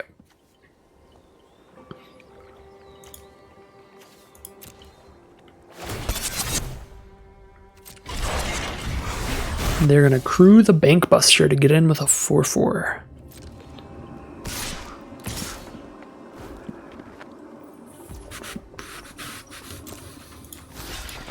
We'll just take the 4 then, I guess.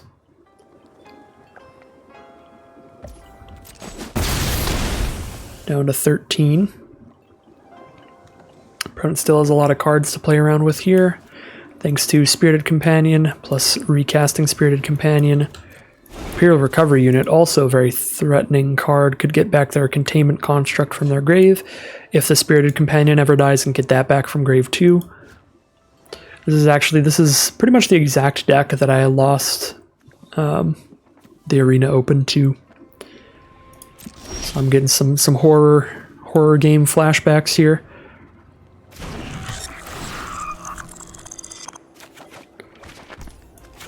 Pretty good hit off of the experimental synthesizer here. Nice big blocker. Make it a lot harder for them to get in because that'll be a 5/5 on blocks. If I sacrifice one artifact.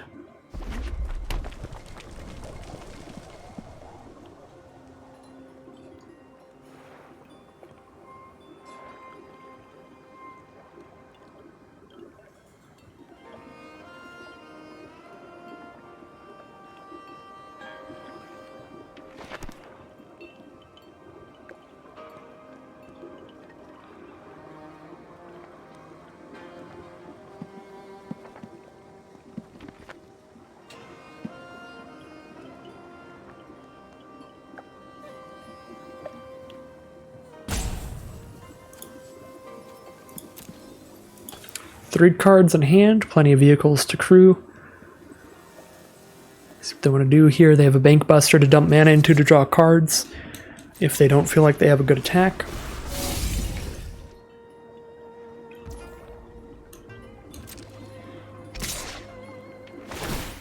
They will send in the Imperial Recovery Unit to get back the Containment Construct.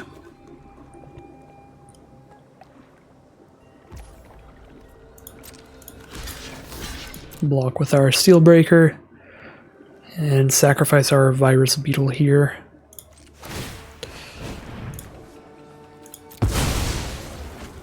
Maybe should have sacrificed the hover bike first, I'm not sure. But definitely not sacrificing the synthesizer right now. Pellavile. Just perfect removal for that scenario.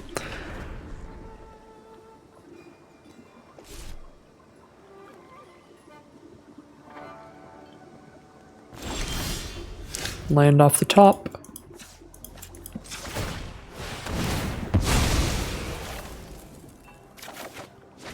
An Unstoppable Ogre off of the synthesizer. It's not great, but it has 4 power against their vehicles. So it is something. Blocking with a 2/2 Vigilance here. I don't think we are. Let's get some damage in.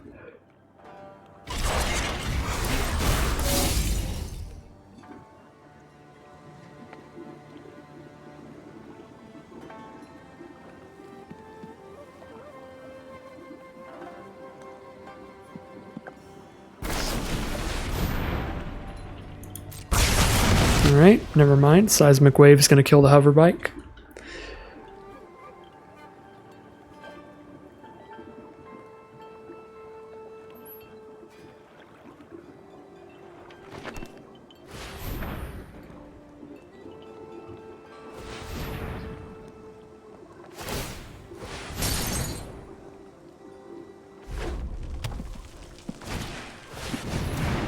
Ryu Storm's Edge, so when they attack with a samurai or warrior alone, they get an additional combat step. Attack with a Spirited Companion for 1, and we take it.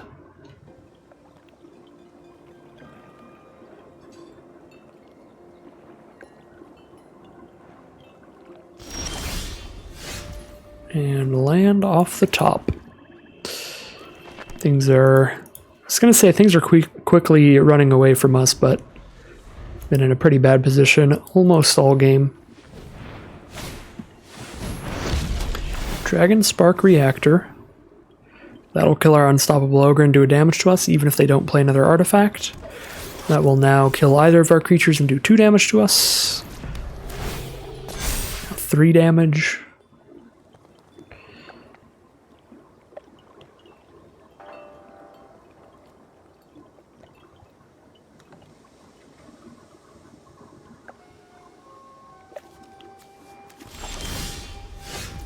Hit a Twisted Embrace here. We can get rid of Ryu at least.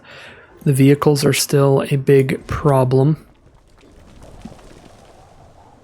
And the Dragon Spark Reactor our unstoppable ogre so that the vehicles can still get in there.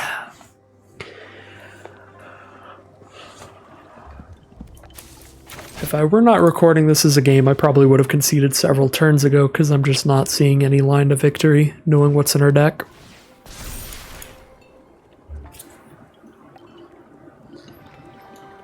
But I'll play it out here.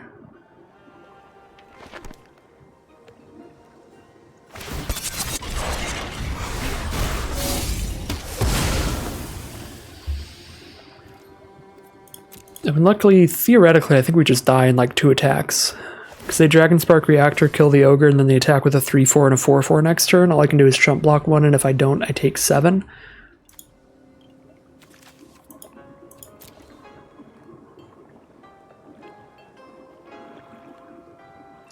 Plus I take 3 to the face from Reactor when they kill the Ogre. Yeah, this should end pretty quickly at least.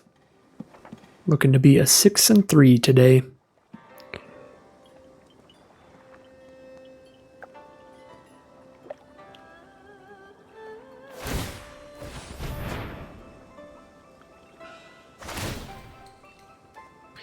Get to pop off with their Containment Construct, and Network Terminal combo. The Construct lets them play any card they've discarded. The Network Terminal makes them draw a discard. So essentially, Network Terminal just straight draws a card as long as they have Containment Construct on the board.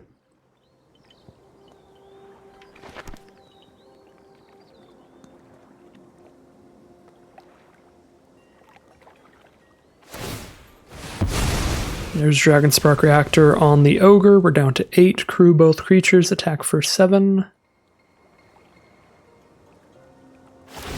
All we can do is chump block. Or go to 1.